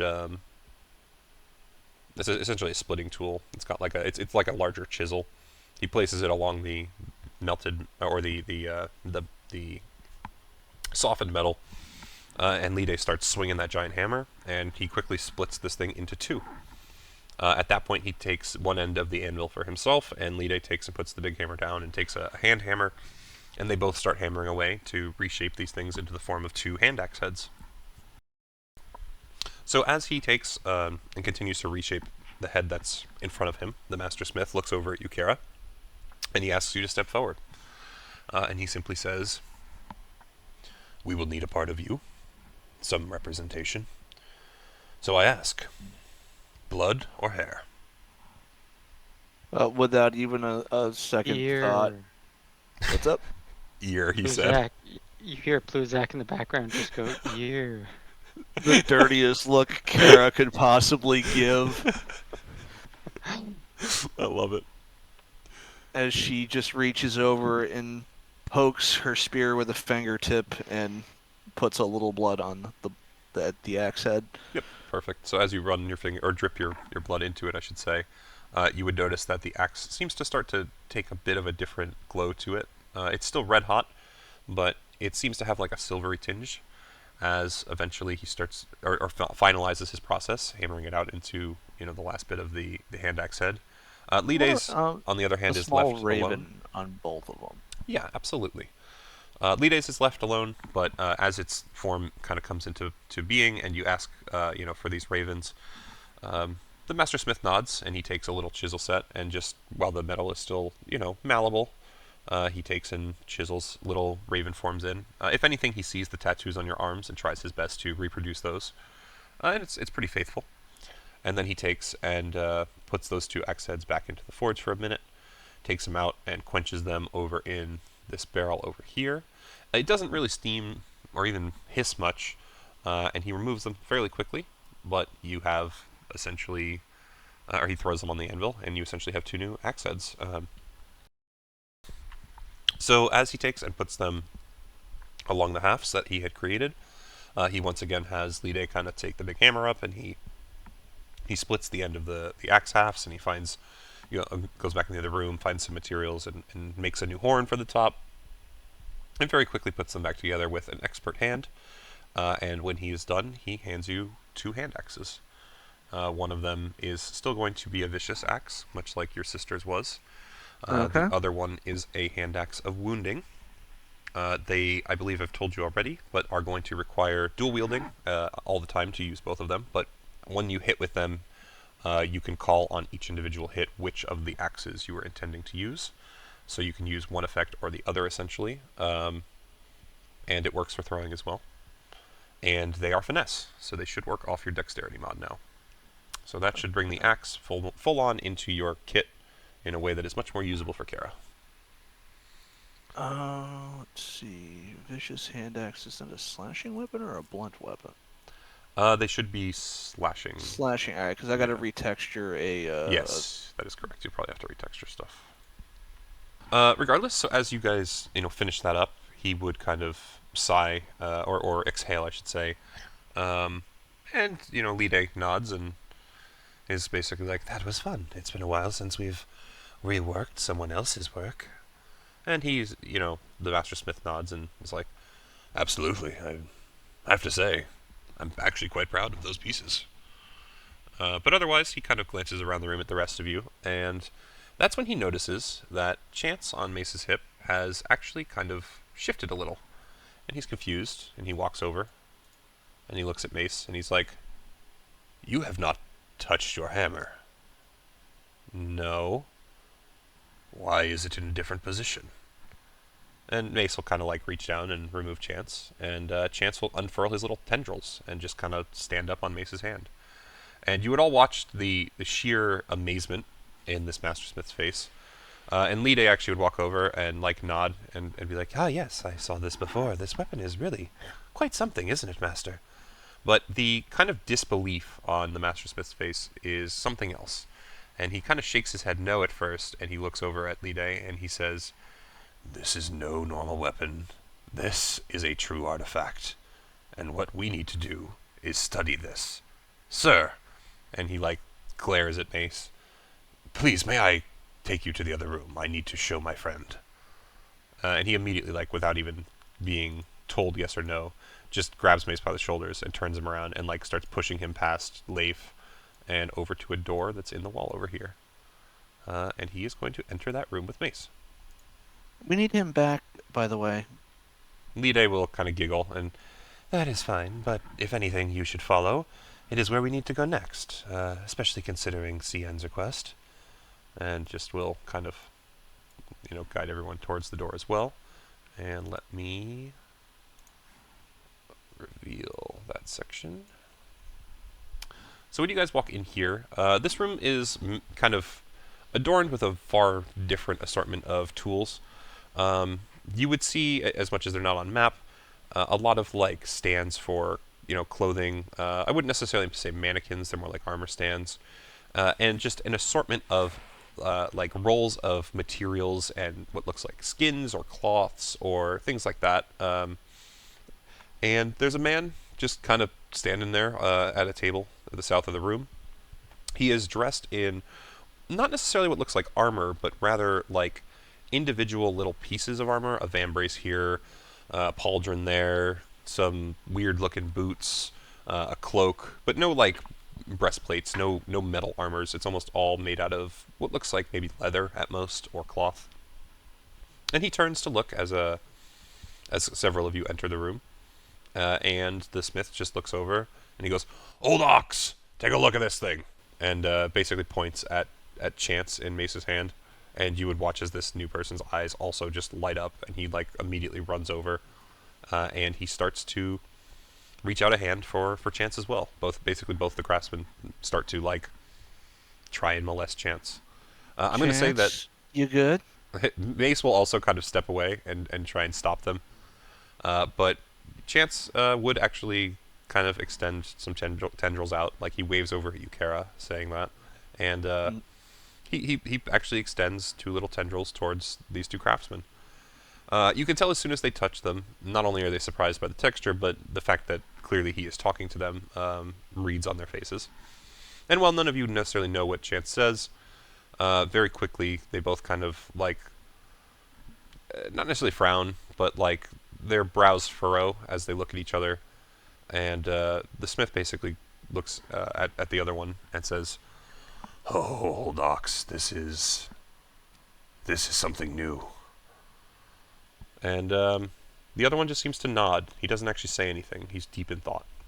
But otherwise, they don't seem to cost Chance much more. Anyone have questions before we do anything else?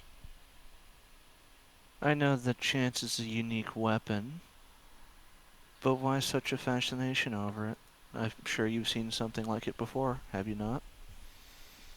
A weapon like this is the goal of every craftsman in this realm. Hell, it might be the goal of every craftsman, period. That right there is a true living weapon.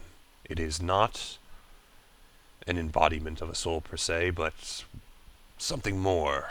It's a weapon given life. I don't know how to properly explain this to you. It is an artifact, something beyond what we are capable of creating.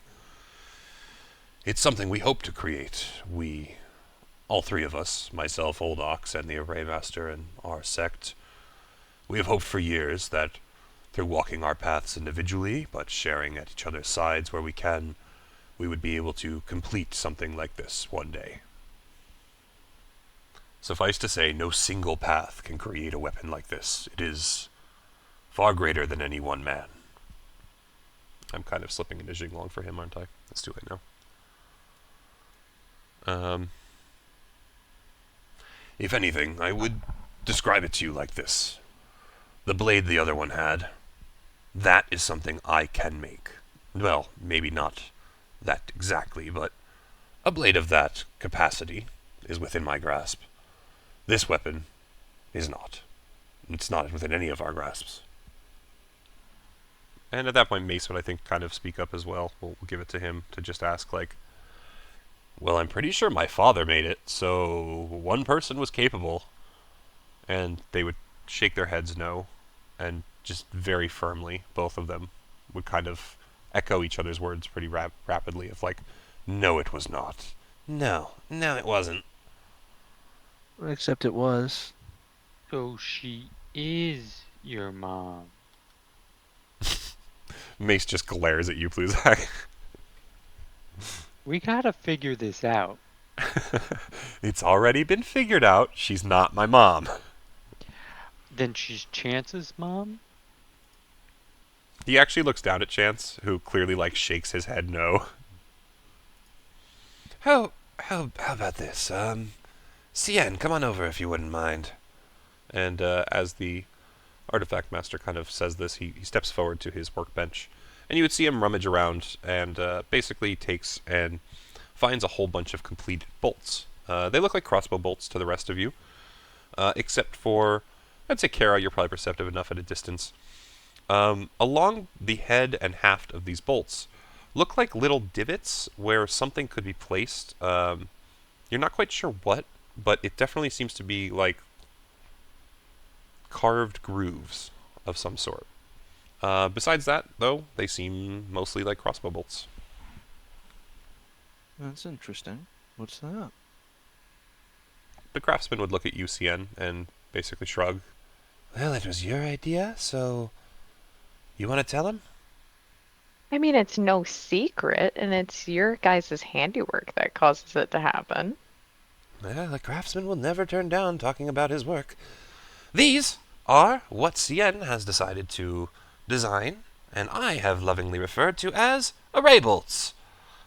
We never really had thought that it would necessarily be possible to assign an array on a bolt, considering, well, the components would likely fall off, but with this, and he kind of like takes one of the bolts and turns it, and like you see that the way the groove is carved, it looks like you can kind of pop something in and it shouldn't fall out. And you would also notice that like the spacing on them seems very specific, these grooves. And just, I'm pretty sure we can keep either some array beads or maybe some stones or leaves. They should be tucked in here well enough to arrive at the target, and the array should stay intact.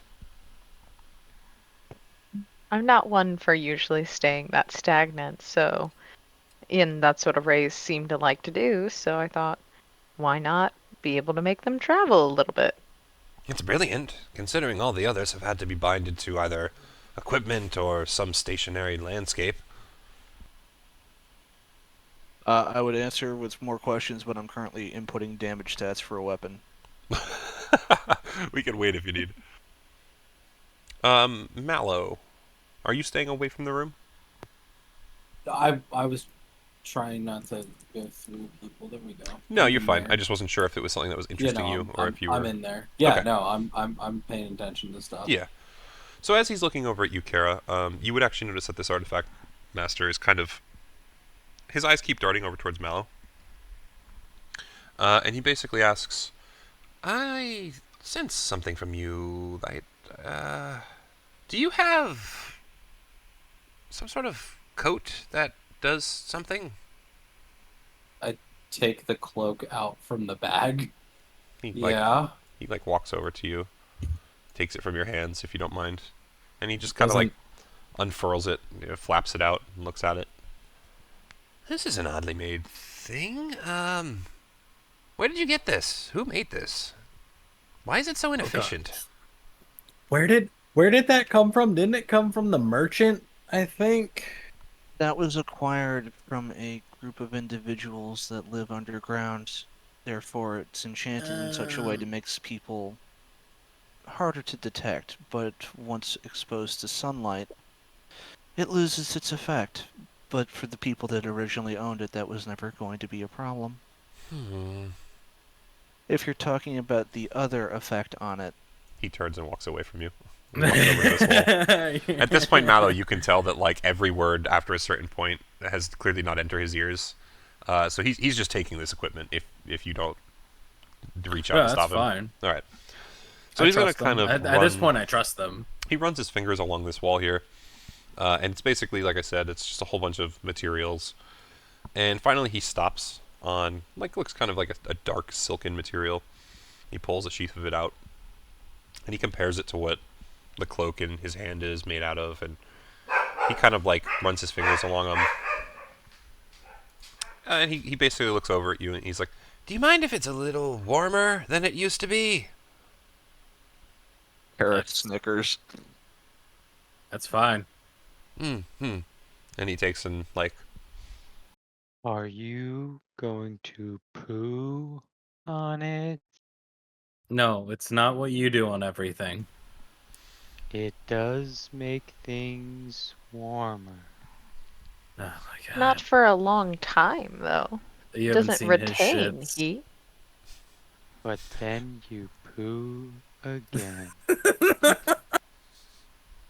I think that makes it just as, like, ineffective as he was mentioning before. the Master Smith starts to back away from Pluzak. Yeah. Lide moves.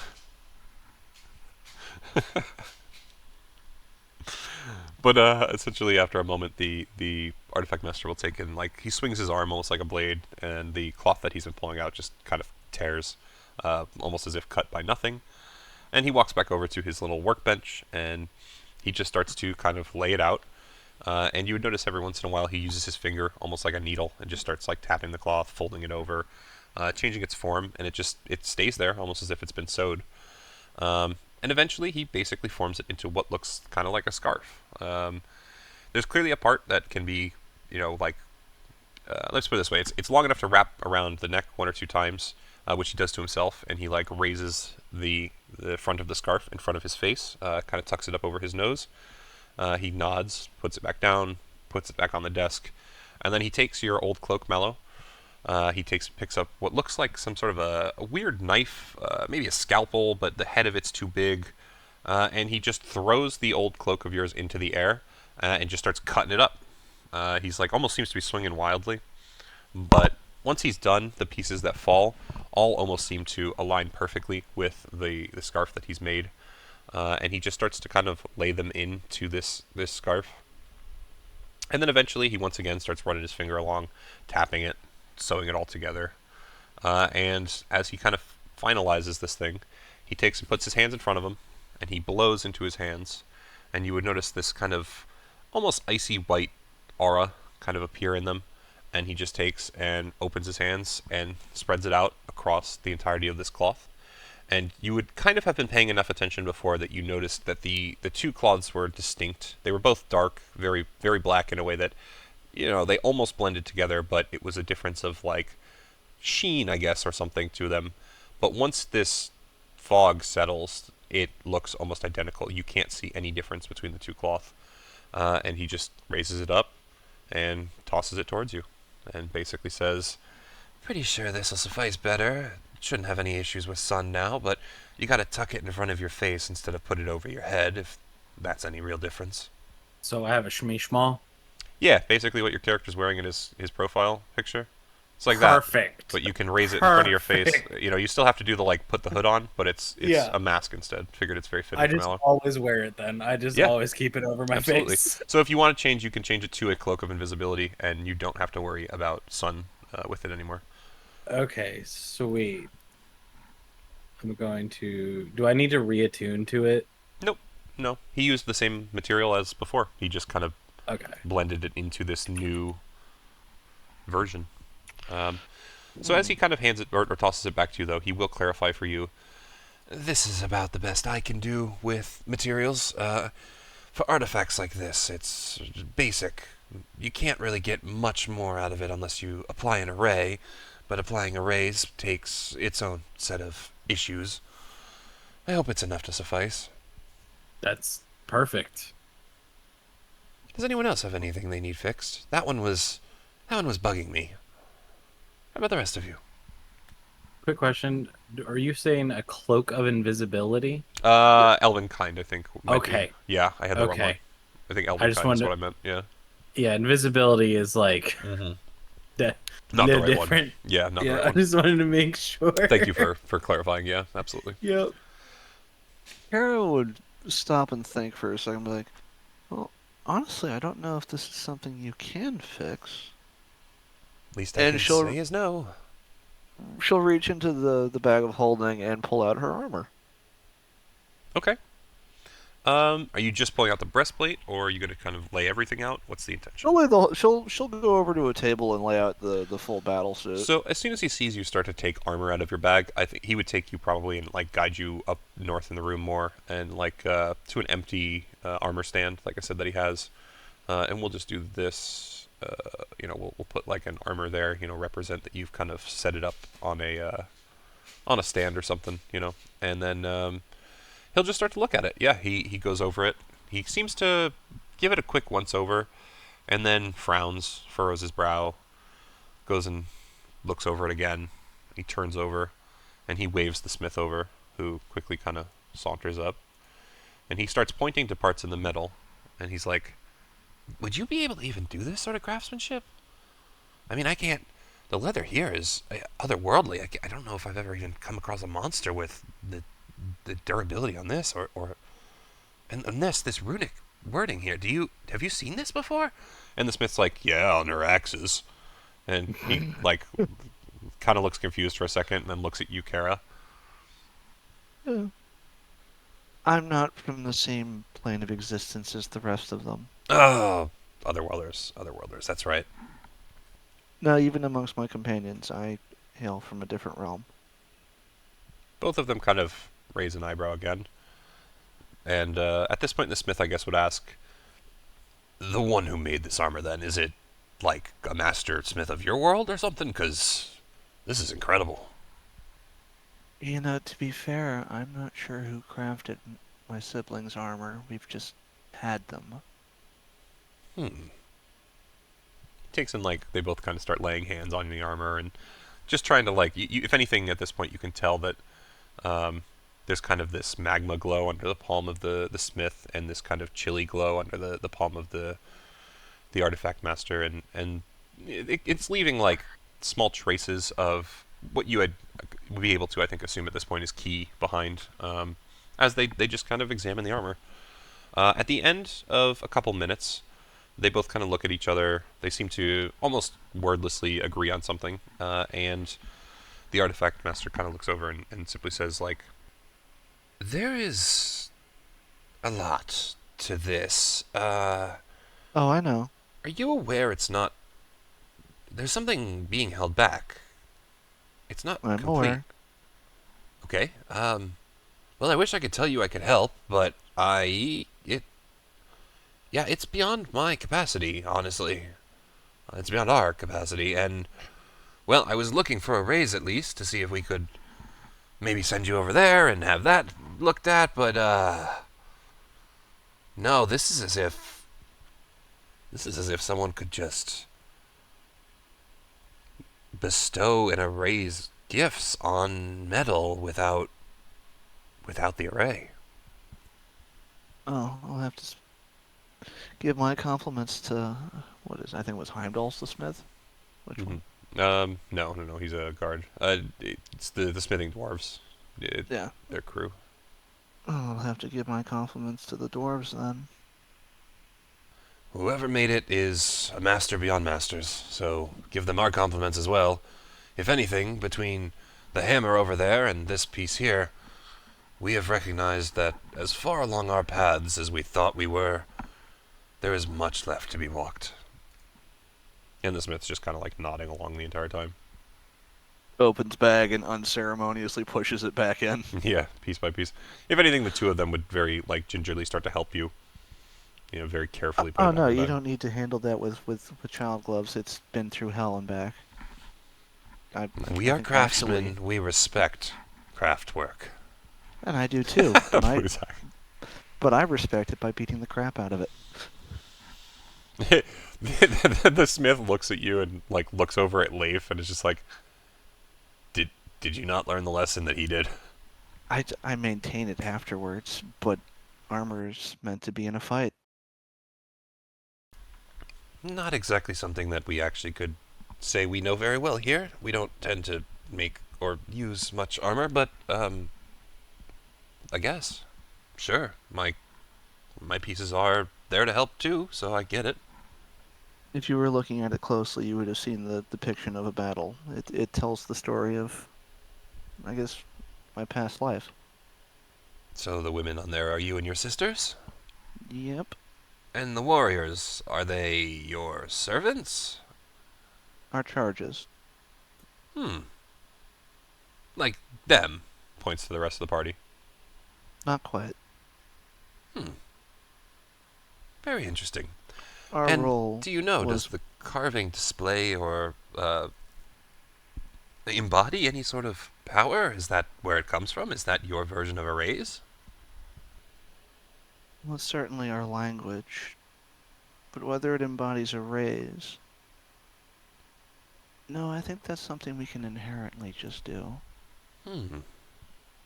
Very interesting. Well, if materials truly can hold this much enchantment, then we have a lot to learn. Indeed. Oh, thank you for looking at it nonetheless, but I already suspected the answer before I showed it to you. Thank you for at least showing us such a piece of work. It was incredible, beautiful. At that point, though, they would kind of follow you back over. The artifact master would look over at UCN and just, well, at this point, there's little we can do here for them. Why don't you take them on over to the artifact master's or the array master's workshop and get those bolts finished. Away we go then. And Thank you again. Oh, please, just make sure you bring them back to show me at least one of the completed pieces. I'm very curious to see how well they hold up. Most definitely. All right. Anything anyone else here want to ask before you guys head out? Could they reshape if I pull out the sickle and chain, can they like reshape it to look more what it's supposed to look like and not just like a weight with some random chain and some Yeah, we can say that cosmetically the smith can help you reforge it to look like whatever it's supposed to. Just take a couple minutes. Okay. I don't think there's anything else that I need. Okay. Yeah, so we'll say that you bring that up quick, and the party gathers around Cien, and they just wait, a good 10, 15. It doesn't take him very long. He's not only a master of his craft, but the way that they smith here is clearly very different. A lot of key infusion, and it helps kind of form and shape the metal much more efficiently. But yeah, you would just have whatever, he'd basically have you standing there guiding him into shaping it however you want, and then finishes it off and polishes it up quick, grinds it nice and sharp, hands it back over. Okay. Kara getting ready. God. Alright. Cool. So then we will move you guys to the next zone. So, you guys can put yourself at the south end on this one. So Cien, as soon as you walk through the door, the master in this room would actually look up, of course, surprised at some visitors, but sees you walk in and seems to get very excited, and it's just like, Cien, great to see you. I've heard that your project has been completed. I think, the materials we need necessary. Why don't you bring them on over? He's just gonna run, just like charge for Beautiful. the man. Yeah, he seems excited. He like pushes a whole bunch of stuff aside on the desk and makes some space for you, and you spread these bolts out, and there's a good number of them, but he just picks one up at first. He starts examining the work, and he's like, "Oh, old Ox really outdid himself on this one. Okay, let's see. I've got a couple of. Let's start with stones. Stones would probably work best. They hold up well." And he like immediately reaches for a little pouch that's down next to his workspace here. And anyone who's paying attention would see him just start to remove these tiny little what look like beads, but they're very clearly just polished and shaped rocks. Pluzak, it looks like you might be looking at stuff in the room. Is that the case? That is. Okay. So you would find that what you're looking at there seems to be a whole bunch of like potion vials, but you would recognize pretty readily that they are not potions. The material inside seems to be too thick, or at least compared to what you've seen for potions before. If anything, you would believe it's some sort of strangely like liquidized. You don't know, metal maybe or something, but it's sitting at room temperature, so it couldn't be. It just, yeah, definitely seems odd, a little different from anything you've seen before. Leif, how about you? You looking over at Cien's shoulder? You looking at stuff in the room? You muted again? Yeah. God, I need to do it. I just need whatever. Yeah, no, I just came to look at these scrolls, and then I was going to see what was happening. Yeah, so the scrolls, any of the ones that are open, basically just seem to be akin to some of the arrays that you've seen before. These kind of multi-pointed, star-like figures with usually notes in a language you can't read, but they kind of point to the ends of the stars, and you would see lots of like little drawings of either flags or what look like maybe stones, or even in some cases tree branches. Just lots of like trinkets is I guess the best way to put it, that seem to be noted about. But like I said, it's in a language you can't quite read, so you're a little confused what the notes are saying. But yeah, they mostly are all kind of that same, just different patterns, different arrays. You'd be able to tell. So it's not secret fishing spots or anything like that. No, sadly. Yeah, Leif's not interested. So Meat Pluzak, when recipes, you go over to that side, you would find that those seem to be gemstones of some sort, or maybe just like rocks, like quartz or something that is relatively clear or polished, or looks very precious, but you can't quite tell what they're made out of, to be honest. But yeah, it's just a whole bunch of different multicolored, kind of prism shaped, mostly, different various prisms, shiny, see-through rocks, as far as you can tell. Gemstones. Okay. You don't have to re-describe these, but is there anything in a language I could read? No, honestly. Okay. Yeah, most of the writing in this world, at least in their notations, is going to be difficult to read. It doesn't mean you can't ask about what they contain or be taught about Right. them. Just not a straight glance. Are you looking at stuff too, Kara? Just I'm putting her in the frame because she was down by Gotcha. the door before. No, so you're good. Not Just- necessarily. Gotcha. Sounds good. Okay. So yeah, as you all kind of actually, let me grab Mace because I just realized I haven't done that because I'm a bad DM. He would definitely still be with you guys. So as you guys kind of approach Cien, you would notice Cien is leaning in over the table and kind of, as is typical of Cien, helping. Cien is kind of holding one of the bolts in his hands as this master that's behind the desk is now wearing something on his eyes that look like kind of like magnifying glasses in like a glasses frame. But they're definitely like Coke bottle, like really for up close seeing. He's got tweezers in one hand with the stone in them, and he's just like very gently and carefully trying to lay it into these grooves. He slips one in, and it seems to kind of like, you almost hear a little pop or click as the stone does settle in, and then he takes and tells Cien to shake it, and like Cien starts like that rapidly spinning the bolt and shaking it around in the air, trying to get this stone to pop out, and it doesn't seem to. So the master kind of takes and it like takes the bolt from Cien and like throws it across the room, and then runs over, follows after it, and like looks to see how it is, picks it up, examines it, brings it back over to Cien. And it's like, I think it's working. I think this will work. And they're both just like excitedly still continuing to start placing more stones now into this this bolt. As they do so, anyone who's paying attention would kind of pretty readily see that there are 3 grooves along the haft of the bolt, the shaft of it, and those seem kind of equidistant in like apart from each other around the circumference of the haft.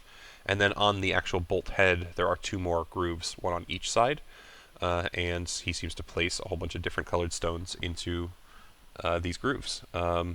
Kara, I think you're the only one with passive perception high enough to notice that the colors would be a white, yellow, red, green, and blue stone across the bolt. At this point, he hands it back over to you, Cien, and asks, "Well, if you would do the honors. It should be prepared. The carvings are inherent in the material, as the artifact master has done, as Old Ox has put together, and I mean, with the stones in, it should be able to maintain the array. So choose what you wish, and let's see if it works. So Cien, I would like to ask, what is it you would like to try and put in this array? And if you need a reminder, I just am looking for a spell. Cookies are not an acceptable answer. Why Unless not? you have a spell that makes cookies. Hutch probably has made a custom one. Let's be honest. Grapefruit and water. Yeah, maybe. Yeah? Actually, that's fair. Or even there's one Hero's Cornucopia or something. Or Feast. Hero's Feast, whatever it is. I think, yeah. But yeah, Sarah, any ideas? Are you muted, or did we lose you? Caught her off guard. Roll Raggy. Yes, all right. Is she the new claw? Can you not Sorry. hear me? Oh, Okay. now we can. There we go. Hey. I was confused. Like my mic was down and it wasn't doing anything. Uh-oh. So I'm like, Well, why did You're back that work? now. Okay. Great. Hold on. Yeah, no worries. And to be fair, Looking at it. Oh, it's gone. yeah, he's also just looking to test it with you. So, if there's just something that seems like a fun little test. Yeah. I mean, hold person. Perfect. Okay. So you will bestow hold person. You take in and channel your key into this array. And he will take and see that it has kind of taken hold. He runs his expert gaze along the bolt, which is now glowing with a very similar kind of scripting along it, like what you guys saw at the portal at the World Tear. None of you would be able to tell that the script is very different in this case, but it's a very similar kind of effect of these just glowing letters running along the surface of this bolt. The master would back up, and he basically would tell you, Cien, to give it a shot. Let's see what happens. And he is waving for you to shoot it at him. It explodes. So Perfect. So that will definitely hit. He is going to do monk bullshittery, as monks like to do, and deflect missiles, but it will still do what we're looking for. What we're looking for here. That's not what I meant to do. Roll damage for me, please. now, okay. Hold on. Yeah, you can either click the right light crossbow text on the bottom, or you can. There we go. Perfect. Yeah. So I was just. he in the grabs the wrong place. bolt out of the air. However, because you have hold person in the array, it will activate at this moment. And I will look up hold person and make sure I'm doing it right. Unless you perfect. Good timing. Perfect. You have a DC 14. Ooh, that's a crit fail. So, not only does it take hold, it takes hold exceptionally well.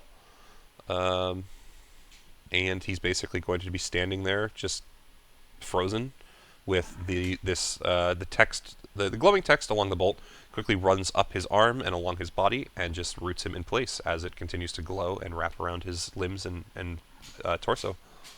He actually cackles almost as he looks over at UCN and is just like, "It worked! It worked! It actually maintained! This is amazing!" Yeah, absolutely. He goes to move and realizes he's still stuck, and he's just like, little help, please. Do I just take the bolt from you? Yeah, that should work. I'm pretty sure. Just, actually knock it from my hand. Don't hold it, because then you might also get trapped. Cian's gonna take another one of the bolts that he's holding and just kind of hit it out of his hand. Yeah, perfect. Not even gonna touch it. It falls to the floor. The glow along his body does dissipate, but the bolt itself is still kind of glowing. And he'll reach down and just kind of, with a pretty expert finger, I guess I should say, he knocks one of the little stones out of the side of the bolt. It takes like a couple of hits, and you can tell that every time that his finger comes into contact, he's like flinching, hoping that he doesn't get grabbed again. But he manages, and eventually he does get one of the little stones to roll out of the side of the bolt, and the array dissipates, and he picks them both up, and he just like turns and holds out a hand for a high five. Big ol' high five. Awesome. And I'm gonna hug him. Awesome. He will hug you back, also still being really careful with the bolt to make sure he does not put the stone back in by accident. But otherwise, yeah, we'll walk back to the chair and just look out over the party with a beaming smile on his face as he starts to assemble more of these bolts for you. He'll then ask, I was informed that some of you are not too familiar with arrays, so having seen it in action, do you have questions? Can I clarify anything? It's a stone of spell storing. Ah, you think the stones are what does it? No, sir, no. Changing my voice, doing the wrong one. No, sir, it's more that the array itself requires stabilization, and we choose to use natural materials for that. But the magic itself is stored in the array. Come over here. Let me show you. Are you going to approach Bluzak? Move forward. Awesome. So as you approach him, he would pick up one of the bolts that is, or I should say maybe he has one in his hands already that he's trying to complete. And you would notice that as he slots kind of the last stone in, and the glowing text kind of starts running along the shaft, he basically explains, so these stones are focal points. They will draw in the natural key of the world around us in order to support whatever it is that we store within the text of the array.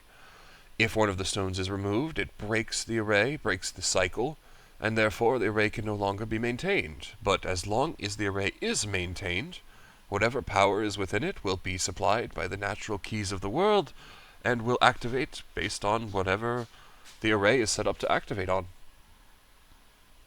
In this instance, it has been designed so that when it hits a target, even as you have seen when I caught it, it activates. How would you load the crossbolt without being held? It matters not if you hold it, it was only active once it hit me. The reason I had Cien be careful is because we have not gone through a full extent of testing. Theoretically, once it activates, it should just be fine on that one person, or thing, but until further notes are proven in that regard, I just wished care. Putting it in the crossbow should be fine. As you saw, Cien was able to fire. Are those common stones used in its making, or are they rather on the rare side? Oh no, perfectly common. They can be made by just about anyone who knows what they're doing. It is a process, of course, and it involves focusing your key, or I guess you folk, from what I've been told, might need to try some other power, but we can figure it out, see if it works. Either way, it is just a process like any other, and then once the materials are made, you form an array, you supply the power points, and you can then place any spell or function that you wish within it. I say spell because it's mechanically spell, he wouldn't, sorry. And those scrolls over there tell you how to create different arrays? Those are my notes on arrays that I have made in the past in attempt to perhaps improve upon certain designs or try new materials or store things or perhaps even learn from natural arrays that are outside of the norm. There is much reason that we would take notes and research and study.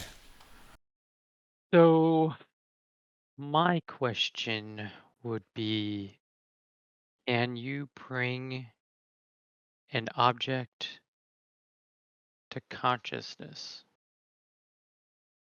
with I an can array? store a consciousness, a soul specifically, within an array, and that array can then be bestowed upon a body, and the soul will fill its form, and it would be very much as if bestowing a consciousness. The soul needs to be willing. Oh no, of course not, but it is generally frowned upon to take souls of unwilling creatures.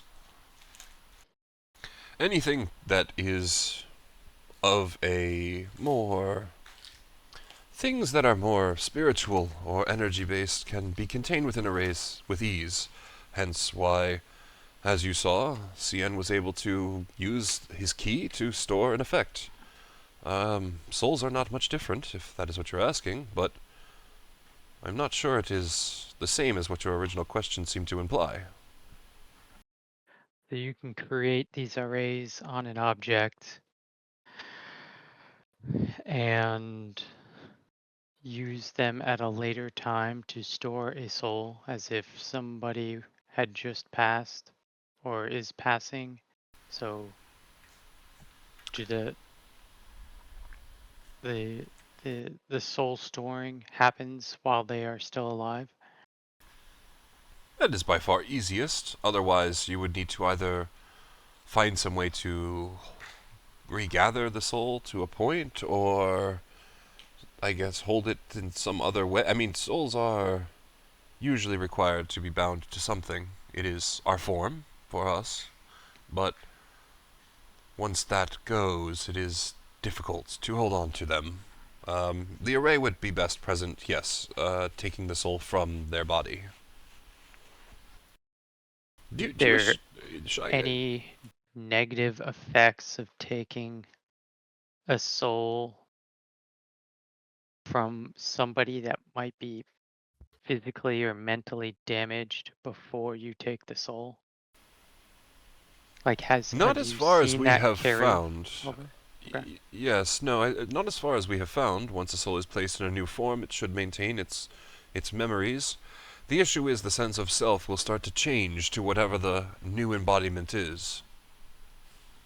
If you wish to truly maintain someone or something, you would need it to be in its form, the original form, otherwise it will change slightly. The memories will still be there, but they will grow more akin to what they are placed into. Well, if no one else will bring it up, I guess I will. We are engaged with an individual that likes to steal souls and put them in little trinkets and masks. My father. My father's the one that he's talking about.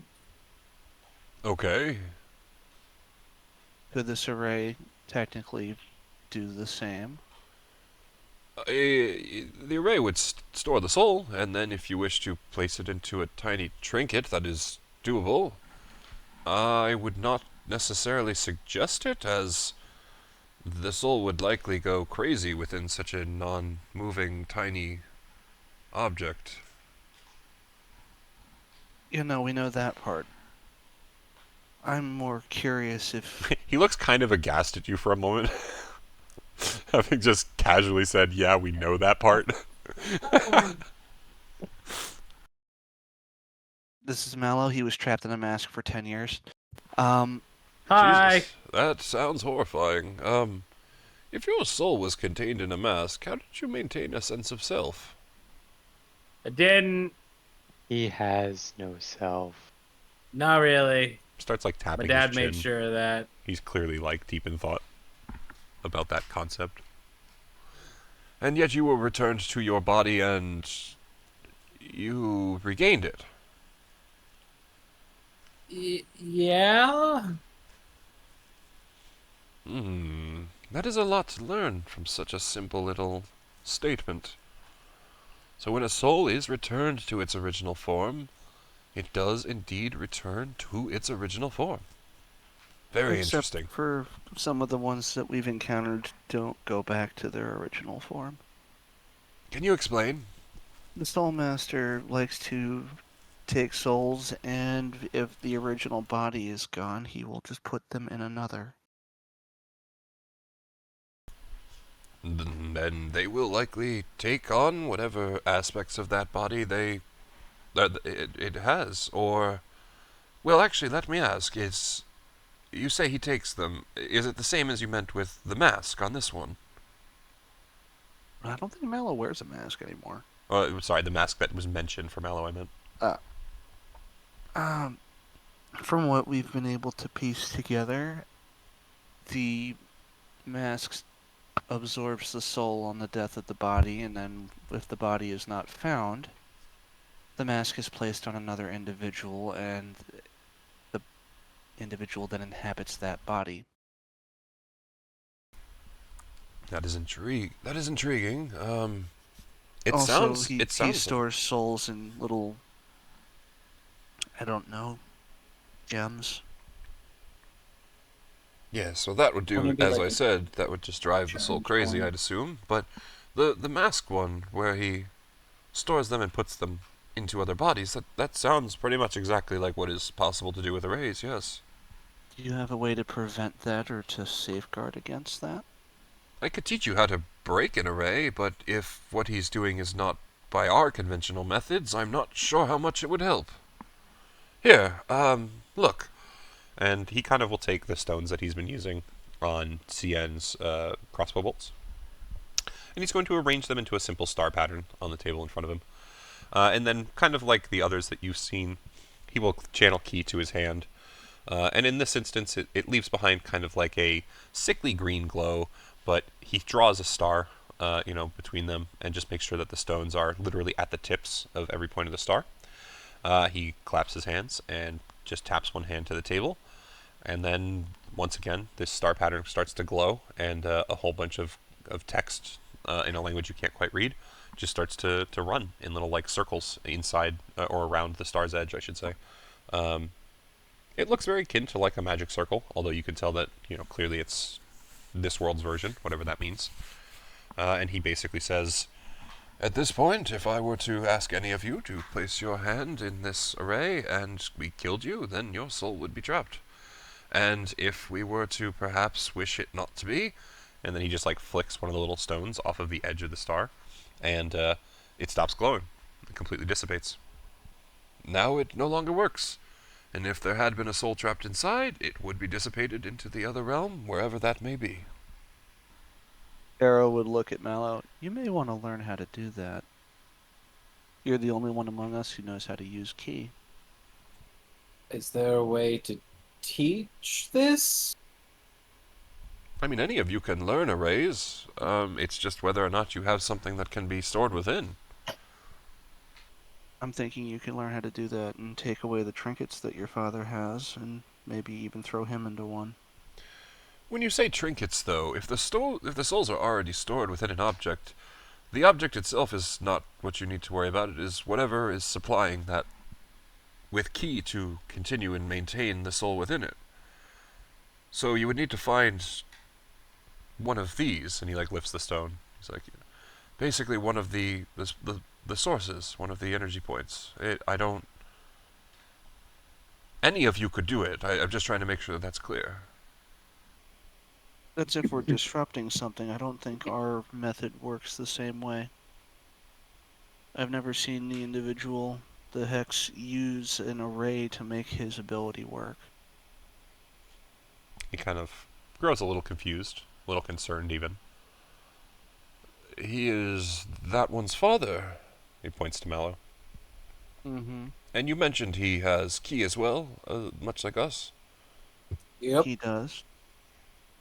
"I wonder if he is just able to inherently have power over souls, dominion. We have several who have touched that power before. It is how we came to learn of how to properly create arrays that can maintain and store souls, but I've never heard of one who can just do it himself. That is quite a lot of power." Which is why I asked the first question of whether or not it could be stopped, but... By my notion, yes, but if it is an inherent power the man possesses, I'm not sure. No, it was worth a shot. Do any of you wish to learn arrays, though? I've been told that if you do, I'm to teach you. Technically, I'll any do of it. us craftsmen can be asked as teachers, if you wish, if that is your path. I'll Zach try. raises his hand. Yeah. So, both of you raise your hand. He would look at Pluzak, and he would nod and say, "Yes, I would imagine you seem fine." He'd look over at you, though, Mallow. "You smell of alchemy. Are you an alchemist?" What? I'm learning under Dragon Kai. Hey. "I would warn you this. I am happy to teach you. I have However, to charge. a path is best walked one at a time. It's not possible to have feet across two different paths at once. If you wish to dedicate to alchemy, you would be best not focusing on arrays, and if you wish to learn arrays, you would be best not focusing on alchemy. It is too difficult to gain so much knowledge for two separate paths at once." Your choice. Just know that it will be more difficult that way if that is what you wish to pursue. So to DM, what are arrays from our understanding then exactly? Basically, all I'm doing with that is arrays are magic circles. He'll teach you kind of the full extent of what they can do here in a minute. You can technically learn how to create arrays. It's just I'm going to make you choose at the end of this whether you choose to maintain proficiency in alchemy or if you want to switch to proficiency in arrays. Okay. You get one, basically. Okay. Yeah. Pluzak, you on the other hand, would definitely be able to learn arrays. Okay. So he will start to teach you. Essentially, it seems it's pretty easy. Much like he said, it just takes 5 little trinkets. They have to have kind of a representation of the elements, the 5 elements. He gives you a whole bunch of little flags that actually are kind of enchanted in a way that you don't need to like stick them in anything. Like they're just like little wooden sticks with. And actually, let me show you. They look kind of just like almost like a banner, right? I got one right next to you here. Yep. Just very very small versions on little sticks. And when he puts them down on the like on the tabletop, it just stays there where it's left. And he basically just tells you like, oh yes, an artifact master has created the little dowels so that they can be placed anywhere. The actual banners themselves are perfectly ready for use as array materials at any time. It just matters how you set them up and what the structure of the array in between are. So he just starts like setting up another simple little star, and he teaches you. It's not basically as he's talking through what he's writing.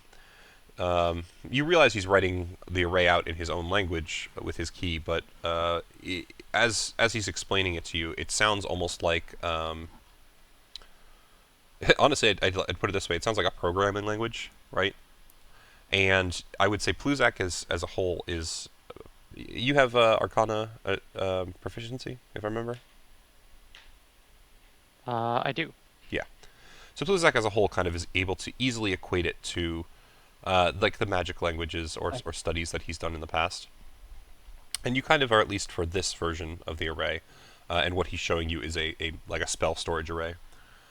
You believe it's actually pretty straightforward, and you would believe that, especially with your capacity to take notes, you'd be able to copy down a version of this in your own language that, you know, you would believe upon putting together with the right materials should store a spell. Awesome. Yeah. And then, of course, if you ask, he would probably show you how to do the soul one. It definitely seems to be far more complex, and he would give you actually 1 or 2 scrolls of his own to study off of, even if you can't necessarily read the language. Like you could see, he would, I guess, at some point he would probably sit you down next to him and start trying to translate it. Take a little bit of time and just like let you write notes on the scroll of what he tells you each individual thing is. And so you can just take and add like a custom item of like soul array notes or something, or if you want to just copy them in your journal, you know, however you want to do that. Okay. And those can be kind of studied and maybe solve that problem for you. Could these be placed on an object that could be moved?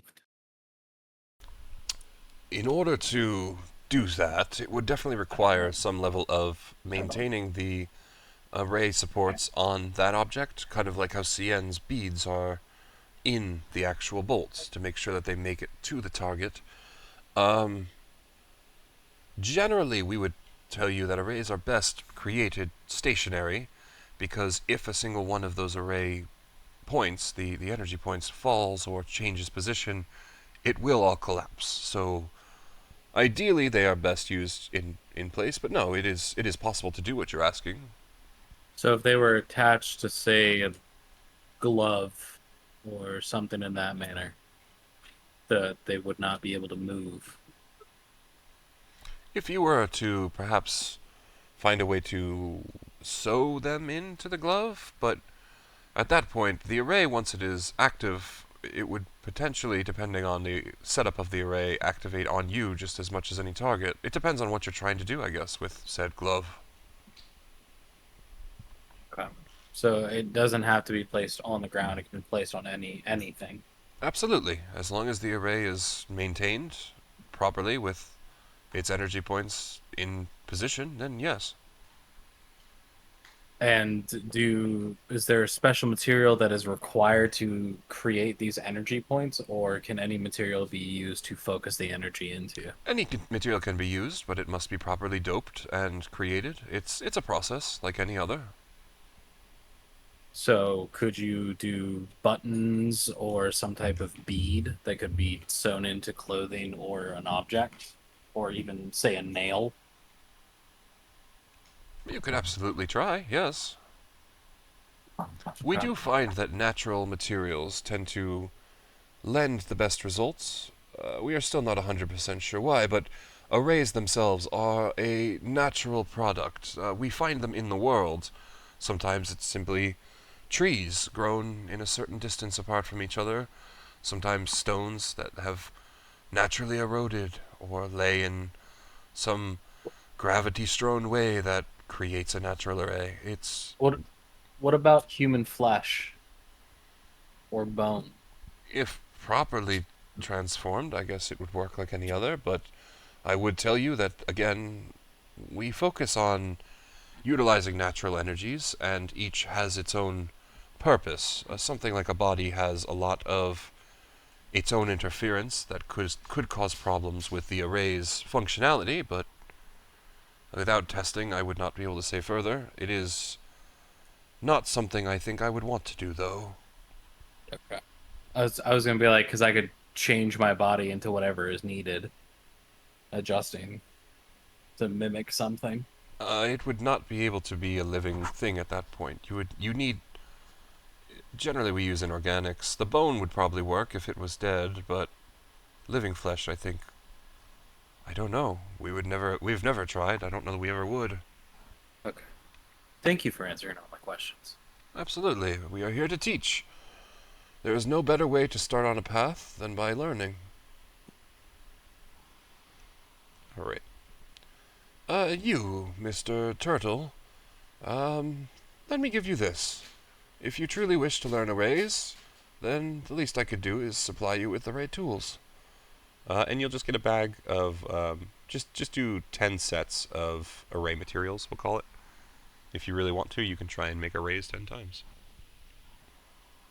And he'll give you a scroll that teaches you how to make more, I guess. That probably makes the most sense. And then we'll go from there. I'll be right back. I do want to clarify, much to what Mallow is asking, I'm trying to be pretty open with this. It's just a way for you to store spells in certain locations. So if you want to use it as a trap, or if you want to use it as, an alarm, it's all up to you to figure it out. I get what you're saying, but Yeah, it seemed like no. an interesting point of plot, so I threw it Yeah. in there. Nah, you're good. So, if there's nothing else to ask from this guy, though, that's pretty much all that is to be learned here. Is anyone muted that's trying to talk? Not that Nope, I'm we're aware good. of. I Alright, got just making sure. 10 arrays sets. Making sure. So good. Alright. So at this point, Jinglong and Gio would actually show up here, and they'd kind of come to see how you guys are getting along. They would talk to the master, and he would nod, just, young master, welcome to my abode. It's glad to see you. Your otherworldly friends here are voracious for knowledge, the type that is most glad to be kept around.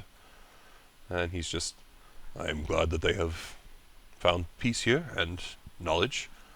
I hope that you all are satisfied, and if you have any further questions, you can come back, of course.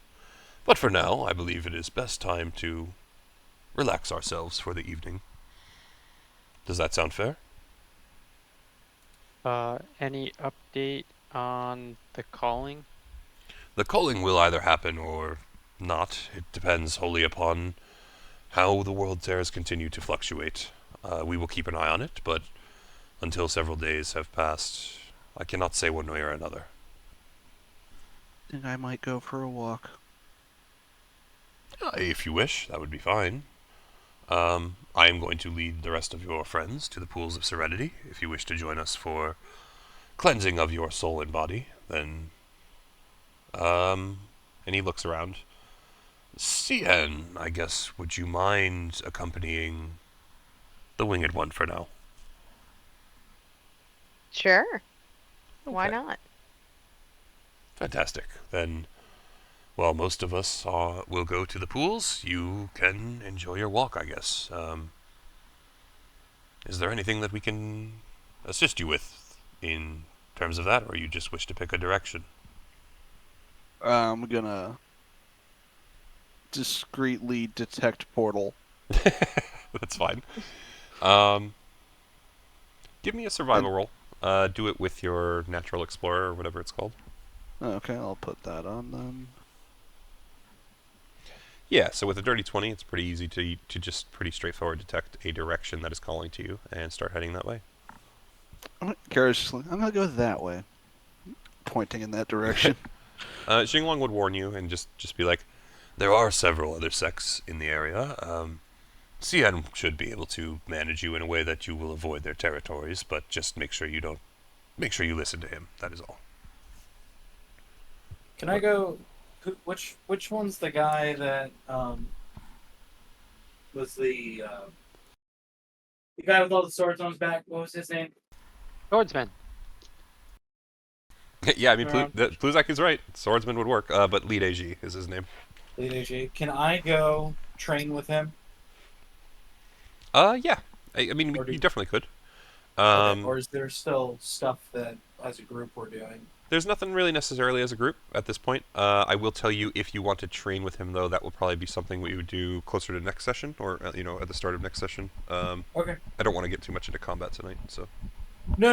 I'm just saying, like, if however it works, whenever like we're separating ways or whatever, since Kara's going to go detect the portal. Yeah. Yeah, so if you want, we'll say that yes, Mallow is overtraining with him. I'm just not going to do any rolls for that tonight, Yep. is all I'm saying. No, that's fine. I'm gonna take the girls out really quick. Perfect, yeah. So Mallow will ask to go train with Lide, and Jinglong will nod and point him back in the direction of the smithy. Anyone else want to try and do anything unique for a bit while Kara does her thing? No, I'm good. Alrighty. So, then we will just move all of you, and we'll let you see what Kara's doing. Kara, if you and Cien, both of you, please place yourselves down on the south end of the map, kind of near the ping. Okay. I can keep doing it. I'm just going to change my map on here. Perfect. That's weird. Did it not put me down? It also did not put me down. Did it not? I see Cien.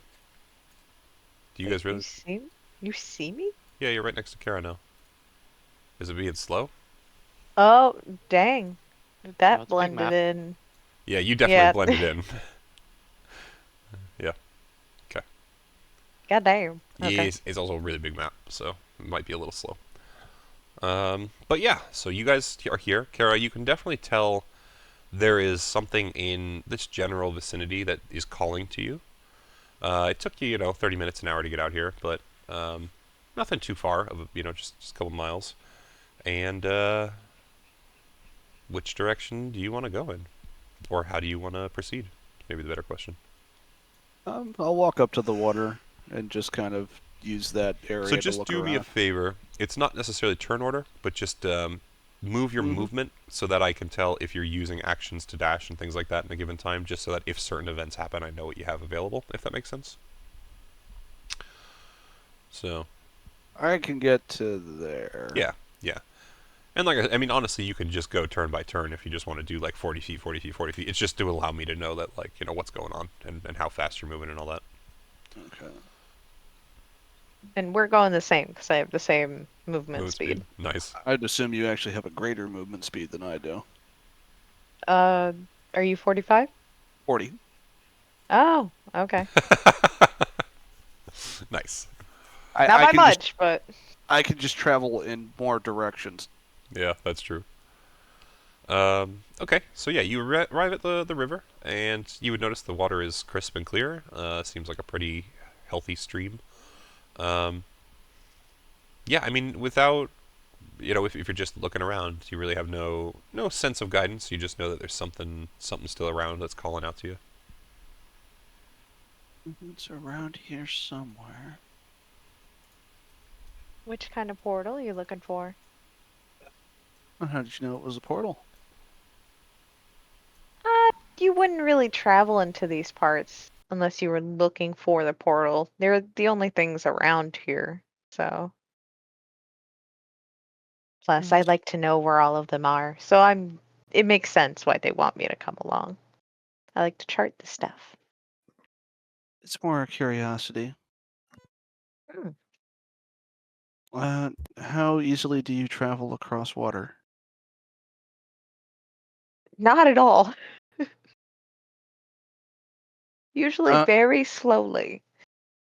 uh, Pardon my grasp then. Kara's just gonna grab hold of you and fly across to the other side. Doesn't even ask. Just pardon my grasp. Look, he's just singing "we." He's just going "wee," like the boy is flying. I haven't flown like this since I left home. And that was because I jumped off the cliff. There's- Yes. My friend's name was Gertie. She was so sweet. Kara like pauses for a minute, like that's not Gertie, right? No, Do we, that's Gertie's daughter. do we The see an owl somewhere? Your headdress. your headdress. Oh, no. No. Pieces of Gertie from time as time went on. No one was killed to to create my clothing. Okay, that's more what I was implying. It's natural shed. We adorn it as our babies grow. And do you have a current Gertie? My current Gertie stayed home. It was safer. But far less fun.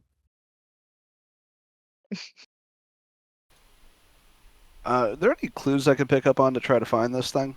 What are you Could I looking also for? look around? Investigations, perceptions. What are we thinking? Insight. Any of it would work. Uh, I mean, I get like just a natural sense for it. So for me, perception. Yeah, go for it. I guess survival. Yeah, I'll give you survival. That's fine. That's kind Sure. of upsetting. So, with a 14 CN, you'd be looking around, and you kind of would have a good opinion, like a rough memory, of where some world tears were around here recently. So you're kind of looking just to see, is there anything disturbed? Is there anything that looks different, sounds different, feels different from the last time you were through here? And you can tell that to the north seems to be there's like a buzz in the air that you recognize as kind of like portals. And you can't necessarily tell if anything has happened at any of those, but you can tell that to the north, maybe not directly, but like northeast-ish is some activity of some sort. You can't, but like I said, you just know that, like there's probably a portal over there, just judging by sounds and all that. Kara, you on the other hand, you would actually hear trees rustling in roughly the same direction, kind of north-northeast. That way. You feel what I feel. So are you just a portal hunter, or More like a mapper. I've been through all the ones that are tied to this plane already. I didn't want to leave if they still needed my help, so I always wanted to make sure I could come back. So I never ventured into the ones that didn't feel safe enough. Or, well, I wouldn't know if I came back if they weren't tethered. you said you would help them, not to question your ability or anything of that kind. I remember you healed me earlier. But how would you? With anything that they need. It's if they need a helping hand, if they need a little bit of healing. Try to be a jack of all trades where I can. All right, so when you're about here, we're gonna have you stop, just so you know. And your perception's definitely high enough that you'll get a roll on this, but I need an athletics or an acrobatics check, your choice. I will always go with the acrobatics check. Both of us? Just Kara. Okay. Ooh, fantastic. I am the wind. It was a 21 DC too, so you had to beat a pretty high number, and you seem to have pulled it off. So, If it's an attack of some kind, I'm deflecting it with the axes. so you most certainly are able to hear rustling in the trees long before it comes bolting out in your direction, and you quickly step aside. You know, see on your left, kind of a little stunned, as what looks like almost a large, well, maybe not large in and of itself, but you think a fox, but it's like a fox on a tiny bear, and it just like comes flying past you, and stumbles and falls to the ground, maybe 10 feet past Kara. Kara, you would turn around, and looking up at you in a very disappointed manner is someone that you know quite well. Your sister Ear stands back up and once again leaps at you. I need another grapple check. DC 23 this time. She's really trying to hug you. So she wraps her arms around your chest and she buries her face in it, and very much just starts rapidly going, Kara, Kara, Kara, Kara, Kara, Kara, Kara. Kara will, pat her head and be like, there, where's the idiot? She stumbles out of the bushes from behind where Ear came out and just kind of grumbles. Kara, Rhoda, I want you to know I'm not here by my own volition. oh, I would have thought. Okay, maybe a little. I have reasons. I assumed. Who's the new one? Moves the transplant over to her right. Ear is still just not letting go. And that's why I said moves the transplant, but i.e. she turned. Oh, I gotta pull this up. This is CN, my sister, Rhoda, and gesturing to Ear, my other sister. My reunion! Hello, I'm Ear. She doesn't let go of Kara, but holds out a hand past her to shake your hand. Gladly. It's a nice firm handshake, but otherwise she just kind of seems enthralled with being with her sister. You make too much noise. I didn't care. I saw you. I can't argue that. Also, So, as you said that, Rhoda, though, does nod, yes. Should add. So, sisters, what brings you here? Well, looks over at Rhoda, who's just like, as with anything, the Allfather sent us. Oh? Yeah, let's just say we get to make sure you're still in touch with your godhood, and as long as you are, we have a gift. Oh. The Thor method.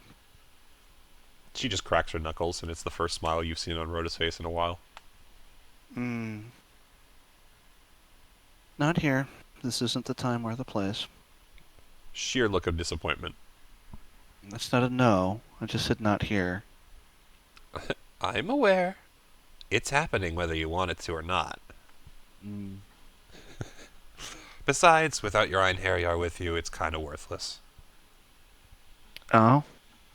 Apparently they need to be taught a lesson too. I mean, they did beat your ass pretty bad. Yeah, but they made you fuck up against the Frostmaiden. Oh, well, we haven't had to put that into practice, and they were not ready for it. Then let's make them. You just, I'm a wicked assuming- grin on her face. I'm assuming you want to give them a description or an example of how it works. No. We get to show them. And Ear just kind of as you look down, she's frowning as she hugs you tighter. She clearly is not as happy about that as Rhoda, but... Did I stutter? I don't want to see you dead. Well, it won't be for very long. Just, you can feel the healing hands, slowly starting to warm up on you. I know. I'm not dead yet, sister. You don't need to do that. Either way, she will at this point finally unlatch herself from you as she looks up at your face and is just like, so I guess lead the way. We need to find out where your boys are anyway. Oh, they're at a bath, I think. That sounds I th- lovely. Can we go? Sure. Yay! Ear starts like Looks skipping down to off. CN. Where is it? I can show you. Uh, why is there a lot of implied pummeling going on? Family squabbles? Or how we talk? We each communicate differently. She hugs, she hits. Oh, I need to clarify something. I'm sorry. Just so you know, Kara, both your sisters have their wings this time. I assumed as much. Okay, I wasn't sure. That one hugs and skips. That one hits and misses. Yeah, we'll see Why? if that stays consistent. Look, I'm allowed to take digs at you. And I'm Just allowed as to you're dig al- into you this time. I mean, you were listening to Loki. That was your fault. Frowns but doesn't disagree. Look, Rhoda, I don't care if we trade blows. As a matter of fact, I'd actually be happy if you beat me. It proves you're growing. Ear comes running back over at this point, by the way, and goes, I don't know where the bats are. Nope. No, we don't. We're waiting for her to lead and waiting for you to come back. Rhoda will walk over at this point and just start to follow. So we'll let Cian You lead don't- the way. You don't have to be so standoffish, Rhoda. She'll still follow, but at her own pace. Regardless, at this point, we will switch you all back off map. Mallow, we will say that you, of course, went through a nice little training session with Lide, and he's going to bring you to the pools at the same time, so we can just have everyone gather. South side of the map. And let me start gathering all my boys. I need... Well, they're there way before we are, so. Yeah, no, we're good. I'm on the wrong one, as I usually do. Where is my... Just gonna put myself on map so it's there when it's Yeah, needed. absolutely. I mean, you guys will all arrive roughly the same time. It's all right. You're like in the corner. Yeah, just gotta get everyone on. We'll put Mallow in with everybody. Where's Ian's just gonna like continuously talk to Kara of like, what's the point of fighting if you have a godhood? Doesn't it get boring just pummeling and then healing over and over again? No, not really. Get to change it up a little bit and make it interesting how it happens. We had a drinking contest like that once. First one to explode lost. Explode! Like, explode? Explode? Mm-hmm. Well, I mean, what's your definition of explode? We talking internally, like concaving? We talking outward? Are we talking in a bathroom? Overripe melon. Oh my god. We love a good visual. Ear just chimes in like, yeah, it's like doing that thing with all the rubber bands where you just keep wrapping them and it explodes. Except with, copious amounts of alcohol. I could never do immortality. No, there's things I think would get too boring too fast if that's the game for fun. Well, to be fair, that was one of Rhoda's chosen, and it was their night to choose the form of entertainment. And not gonna lie, it was entertaining.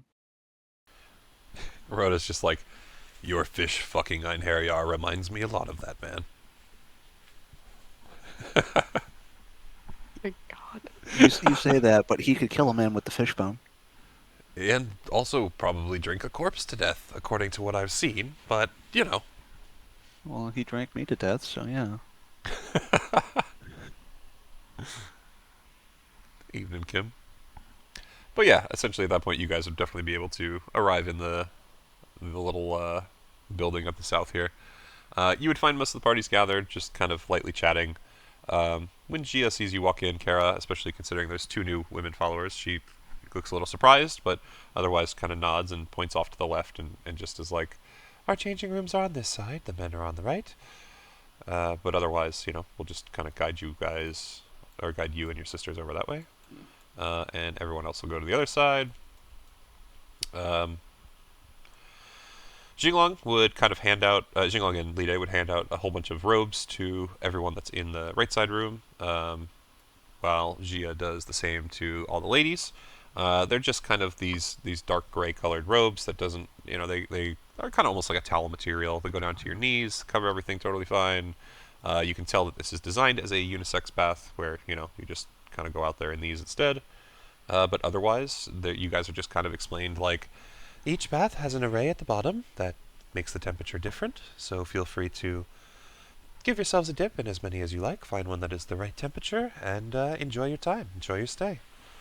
And, Jinglong kind of says the same thing to the men, where it's just, each bath is of a different temperature, find one that pleases you, and relax. You will need it. We are going to start your training tomorrow. But otherwise, he will also just kind of wander in. Gia will meet up with him, and the two of them are just going to go and find a nice bath to sit in. Plop. Put Mace up in... Put Mace with Mellow. Very fitting. Yeah. If anything, as Mace starts to settle into the hot water, he, looks over at you, Mallow, and just kind of asks, so I know that you've been other places in the world, but, is it normal for things to get this hot? Yeah. Because, the last time I got this hot, I was literally on fire. Someone heat metaled me, and I was burning. No, this is fair. Just hot water. We haven't had that for a while since we've been in Icewind Dale, but no, this is normal. So, do you drink it? I mean, I wouldn't suggest that. So we don't know what's in it.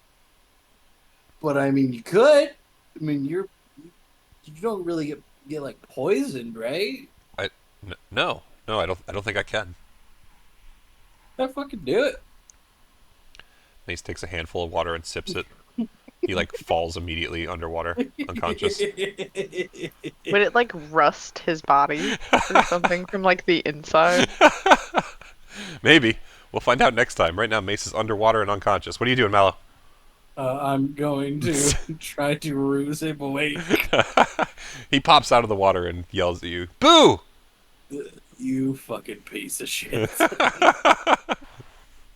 You're the one friend that I really have in this group. Don't go fucking dying on me. Chance reaches over and touches you with a tendril, and as he does, you finally hear his voice in your head where he's just like, "It was funny though." Love you guys so much. Wonderful. We'll have the Kara sisters head out and meet her. They will join up with you. Rhoda is going to be Rhoda, and she's going to sit just slightly away in a different bath. We'll have Lide sit up with the others, or nearby.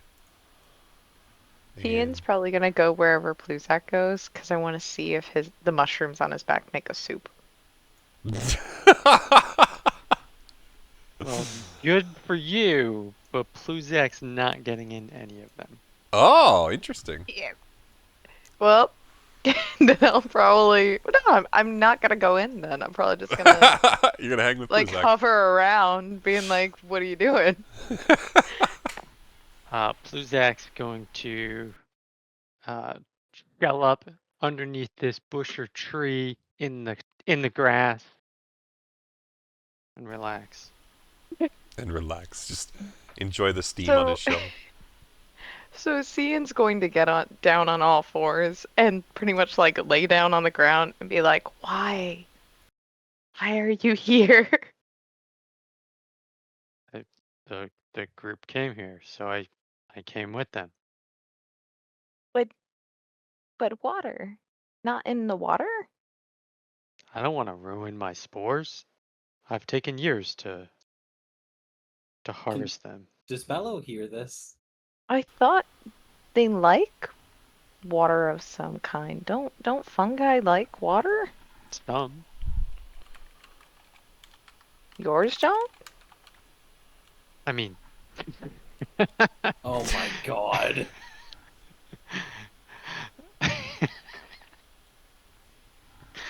um, mine do like some water, but they are not to be soaked. No. That's kind of sad. You don't get to enjoy this as much. Is there anything I I can am do to? enjoying the Oh, tall grass and the actual green trees. We haven't had these in months.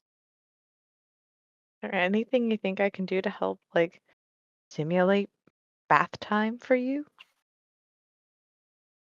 No, I am quite fine. Do you want me to get like a brush and A a mop mister? and a bucket or like a Are we Do you gonna want me to create a wet a sauna for towel and, you? like, just wipe your head or something? A hot Like, coal? Just create steam? No, I'm good. okay.